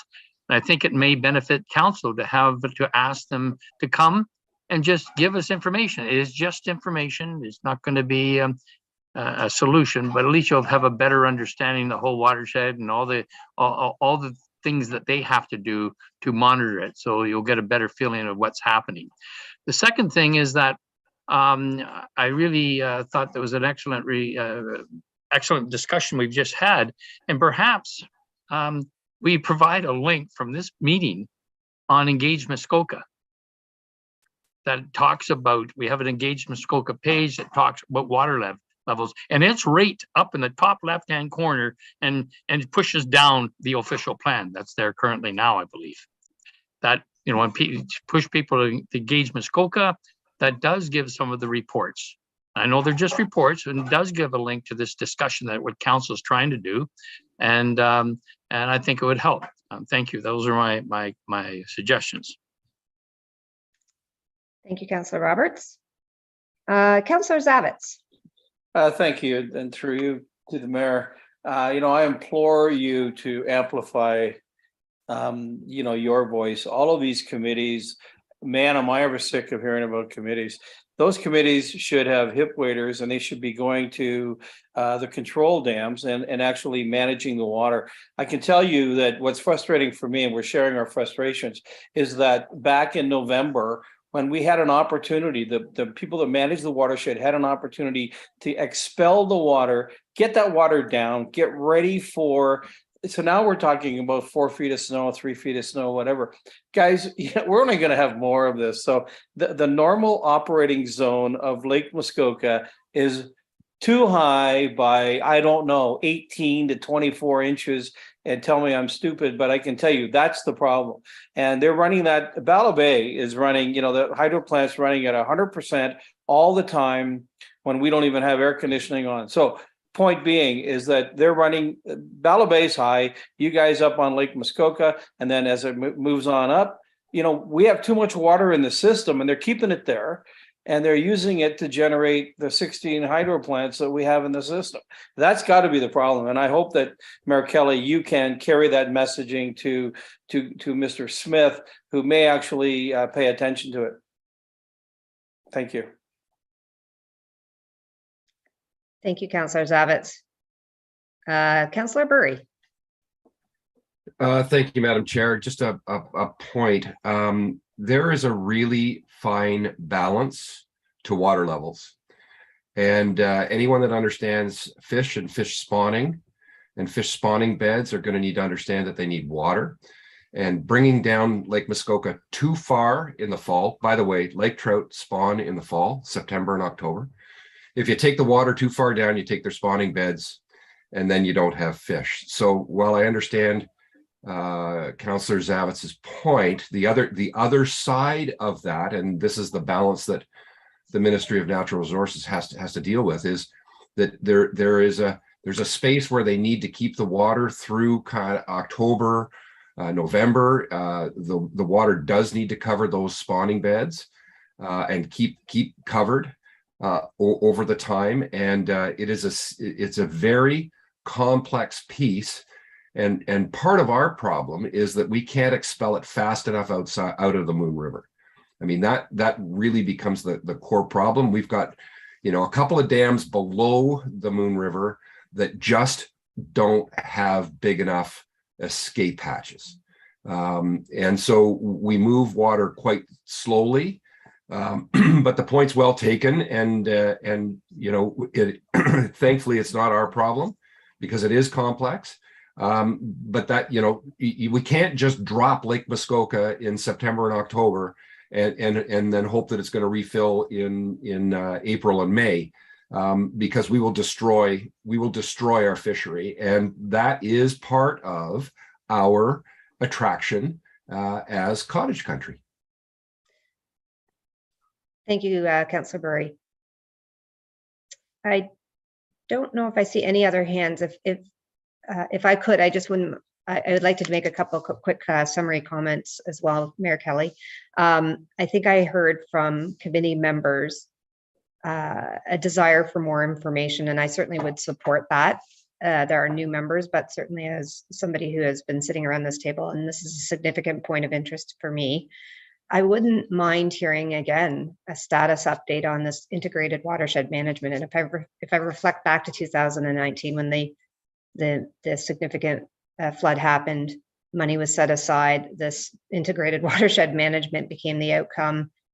I'm the recipient, as we all are, of reports coming forward to us as in the form of information sharing. But I think that there was also a portion of that was looking at appropriate long-term actions that could be done to help mitigate and manage the water system a little bit more effectively. So, I would ask that we have somebody from the Integrated Watershed Management Group come and present to this in concert with what Councillor Roberts suggested, which is maybe somebody from the MNRF, partly from an information gathering, but partly also to continue to shine the light on how we can do this effectively and appropriately. And I think that talks to what Councillor Zavitz is saying, and I do support this, and I am imploring all of you who can, that we continue to put our foot on the gas pedal on this one. It's not something that kind of quietly goes away.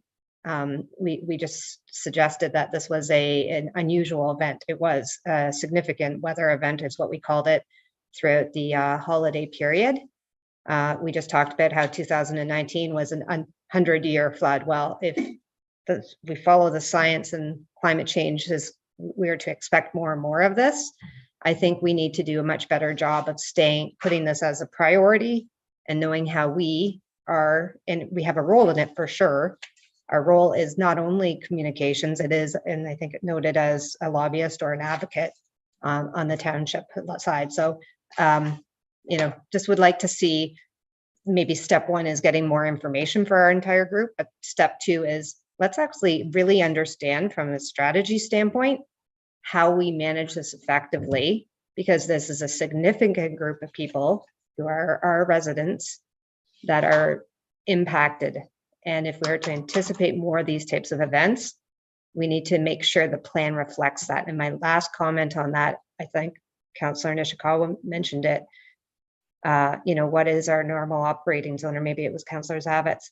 Well, that's actually an interesting thing. If the framework still exists the way it is, and we keep shifting water levels up and down, and we haven't accounted anywhere in this for these ongoing significant weather events, that and therein lies the issue. So thank you for indulging me. Clearly, this is a point of significant interest on my end and in my community as well. So, and given the Bemoris was at 100%, there were docks and a lot of concern from this neck of the woods. So thank you. And I see Mayor Kelly, sorry, you have your hand back up. Thank you. We're not indulging you. This is your meeting. I know, but I was on my pedestal, so thank you. But I want to just follow up on a couple of things. I think more information is absolutely important. Right now, I tentatively have a meeting with the Watershed Council people 1 o'clock Friday, but that's going to depend on Councillor Bosenworth chairing the heck out of the planning committee meeting to get us done and out of there. So I do think that that is a good starting point. But like a lot of the initiatives we have, I think if we don't have a good strategy and approach, what happens is we tend to be on our heels and reacting. So let me just give a really specific example, and then I will move on because I am watching the clock. But post the flood, we gathered internally and we said, what do we need to do? And from an information and monitoring standpoint, we did direct staff to do that. So I believe Director Brecking does a fabulous job starting at the Spring Freshette, helping us manage and understand our expectations as a council, you know, where the water levels are. He does wonderful reports for us. You know, something as basic as something happens at the holiday season and all of a sudden we're scrambling to get information. Maybe there's something simple that we need to do to be more proactive, to say, in anticipation of more of these events, you know, start with communication and say, how do we do that better? But beyond that, we need to have an approach or a strategy, and that's going to take us way beyond today's conversation. And I just, you know, I put that thought in your head, Mayor Kelly, as you start your journey on the Watershed Council as well. And all I was going to suggest there was in response to your suggestion, we get somebody to speak to the Muskoka Watershed Integrated Watershed Management Plan. I can approach whomever is the right person to come and speak at the next council meeting, which would be a good start. I think in terms of Councillor Zavitz's notion that we keep the, you know, the foot down, absolutely. We've got a tentative call set with Minister Smith. Again, I believe it's 1 o'clock on Thursday. And he's asked to just meet me informally in Toronto on Sunday night at Roma. So, you know, we'll absolutely keep the foot down there. He's responsive. I think it's helpful that he's our MPP as well as the Minister of Natural Resources. We're going to take full advantage of that and, you know, keep the pressure on as much as possible. Thank you. Speaking of pressure, I'm looking at the time. So thank you for that status update. I am now going to move us on to the next verbal update from our clerk, our acting clerk, on our hybrid meetings. Thank you, Chairman. Sorry, just give me a second. Thank you, Chair Mazan, through you to committee. I'm really pleased to be able to report that Lake Country Office Solutions, our IT service provider, has been in council chambers. They have installed a lot of the wiring that's required in order to enable us to move to a hybrid meeting format. I see cameras installed, I see speakers installed, and I see fittings in place to install screens.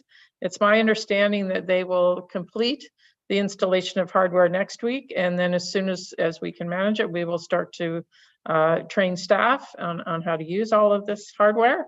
And then once that is complete and we're satisfied, we will probably pilot a few meetings with all of you and with senior management, so everybody is comfortable using the platform.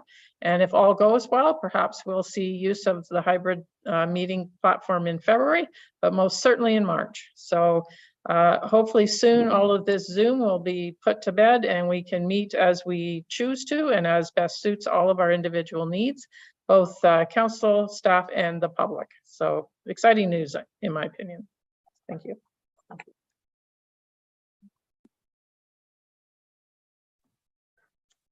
Thank you, Cheryl. Committee members, any questions? Thank you. Now, I have had a request from our CAO to also have a quick status update under new business. So prior to going into the district updates, I would ask our CAO if he'd like to give, I can't remember what the topic was, so I'll send it off to you. Thanks, Madam Chair. Good morning, members of the committee. This is a real quick one for you. We've received a request from MPP Smith to place an advertising sign indicating that constituents in the riding can contact his office with questions. We don't have a policy as it relates to advertising signs in the arena. That's where the sign would be placed. In the absence of a policy, staff are going to proceed with the request, and we'll bring forward a policy as part of our communications and marketing strategy that we spoke about that we would come back to you with early part of this year. Thank you.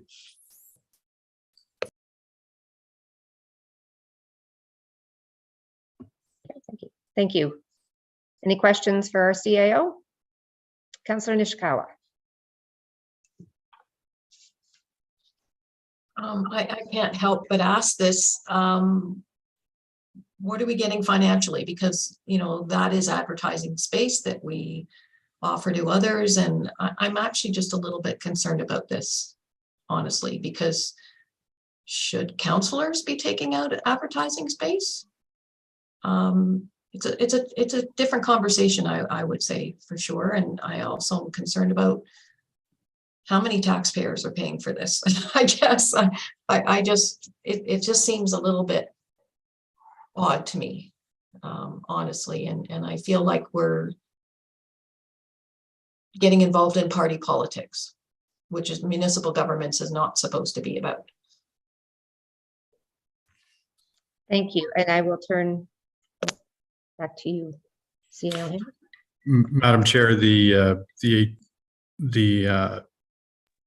MPP would have to pay the advertising rates like any other applicant for a sign.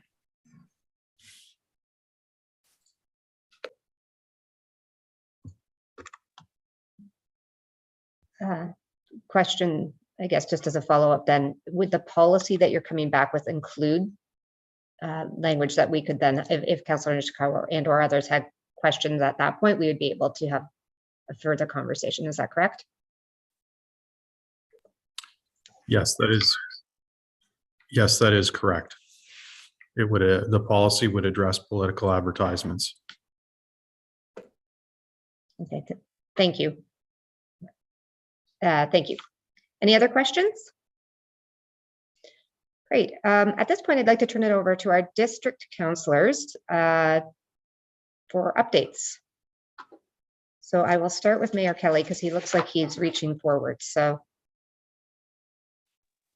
Thank you. And through you, it's probably a little too early to have anything really concrete. We have had Peter. first series of.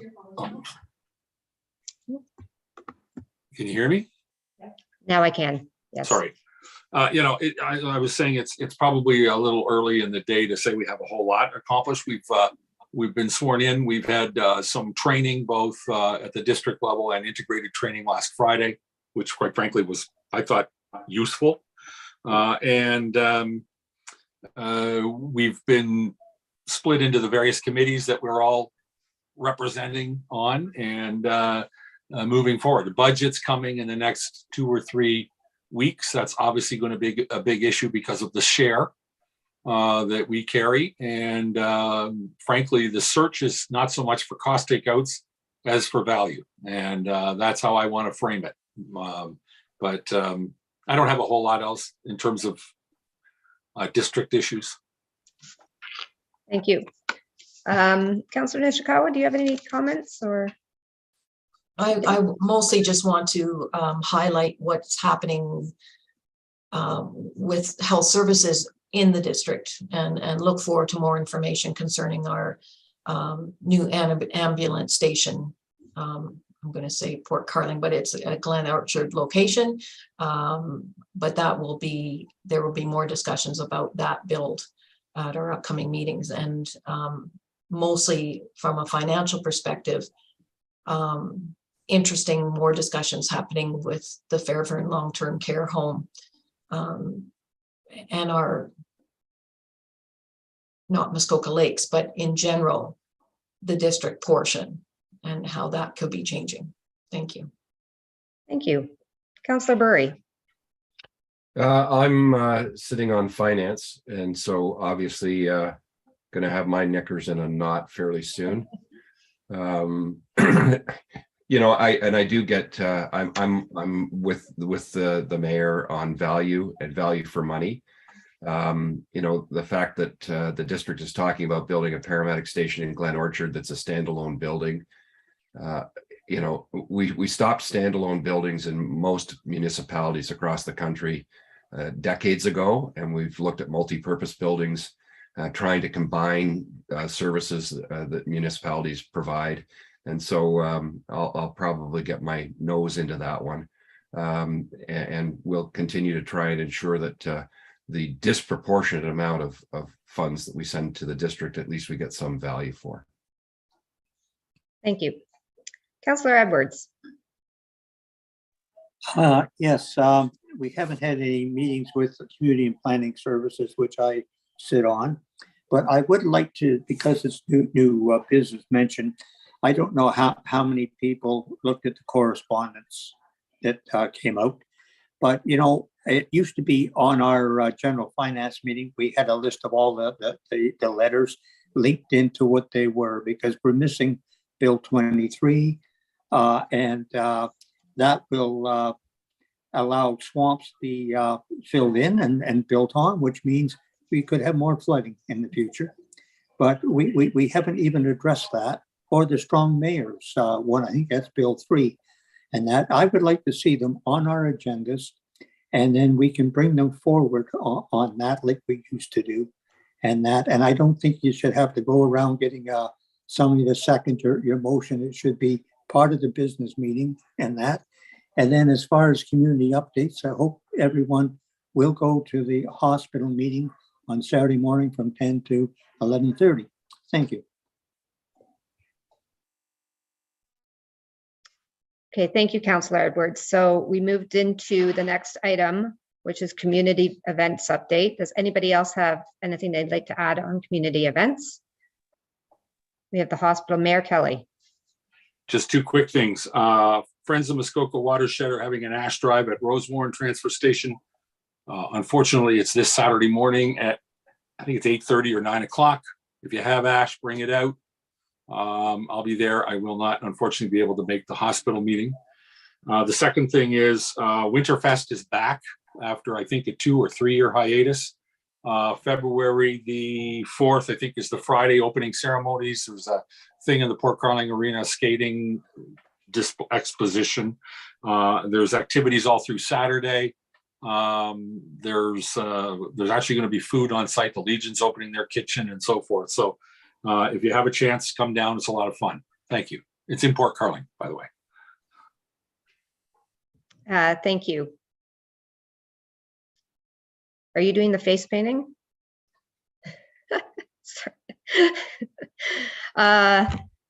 Any other community events? Not that I can see at this point. Now I would like it to take us for a moment into the general information and correspondence. And I believe this is what Councillor Edwards was referencing. There is a link. It says correspondence can be found here. And those are letters that come from other municipalities and different topics of interest. And so just for those that might be newer to this, you can go, if you click on that link, and there are a list. And if there are ones that you want to support, then as Councillor Edwards had said, there is a process you can bring it out, and as a township we can decide if we want to support those particular topics. So I'm looking at these now. I did note that there's quite a few that are like Bill 23. I wasn't sure, Councillor Edwards, did you want something to be talked about now, or is this something that you would suggest that maybe we have a more formal understanding even next month on? Well, I think we should be responding to other municipalities when they take the time to send them out. That's what AMO is all about, the 444 municipalities. That's why it's nice to have not worry about links and everything else like that, put them right on the agenda. I don't know about the other councillors, but I have probably 12 to 1,500 pages to go through. I don't want to be looking for links and everything else like that. You can miss something. And that with it, it used to be on there and they were in order. So if there was 5 letters on Bill 23, they were all there. You could check them or just check one. Or if you didn't want to bother reading them, that's fine. But at least it was out there.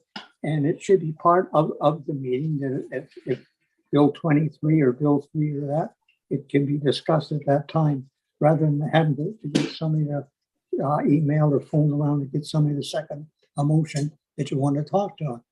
It's very simple, and that we're trying to streamline everything, and that would be my suggestion. Thank you. Thank you. Specific to the items on the under this one, is there any questions? Okay, Councillor Roberts.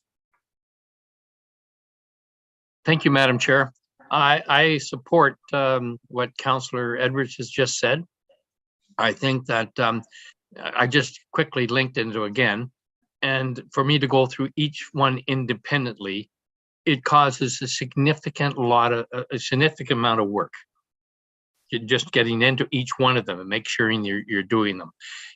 Maybe not having it in the format that's presented, maybe just in one report with a link that we can, as we did before. I also think that we've got to take a look at the way we bring these forward, because the time has to be managed on, if there could be 5 or 6 we want to talk about, and that could be extend the meeting for another hour, and we'll do that if needed. But I think we got to look at that whole process.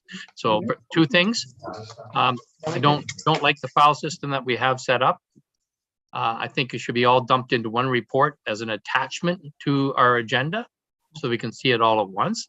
And I think that we really got to tighten up the process on how we want to support and put wheels underneath it. Thank you. Thank you, Councillor Roberts. I am actually going to ask our clerk to comment just on next steps. Thank you. Thank you, Chair Mazan. Through you to committee. Returning councillors may recall that we had a report on this very matter about a year ago. Staff is very happy to review that report, perhaps reach out to you and see how you feel, how successful you feel the recommendations from that report were implemented, and look to get some direction or some thoughts from all of you on how to proceed. You should know, though, that we are constricted. We need to comply with our procedure bylaw, which requires resolutions have a mover and a seconder. We are also required to there's probably some Robert's rules things that need to take effect. So it's not just a case of putting it on an agenda and then indicating our support. The support has to be by resolution from the entirety of committee. It needs to be ratified by council, at which time correspondence is sent back to the groups in question. So I'll provide, if this is the desire of committee, a report that details the entire process, and then from there perhaps we can have a discussion at a future meeting regarding best steps forward. Thank you very much. Poll? Yeah. Just a quick straw poll. Does committee support that approach to have staff come back with an overview? Okay.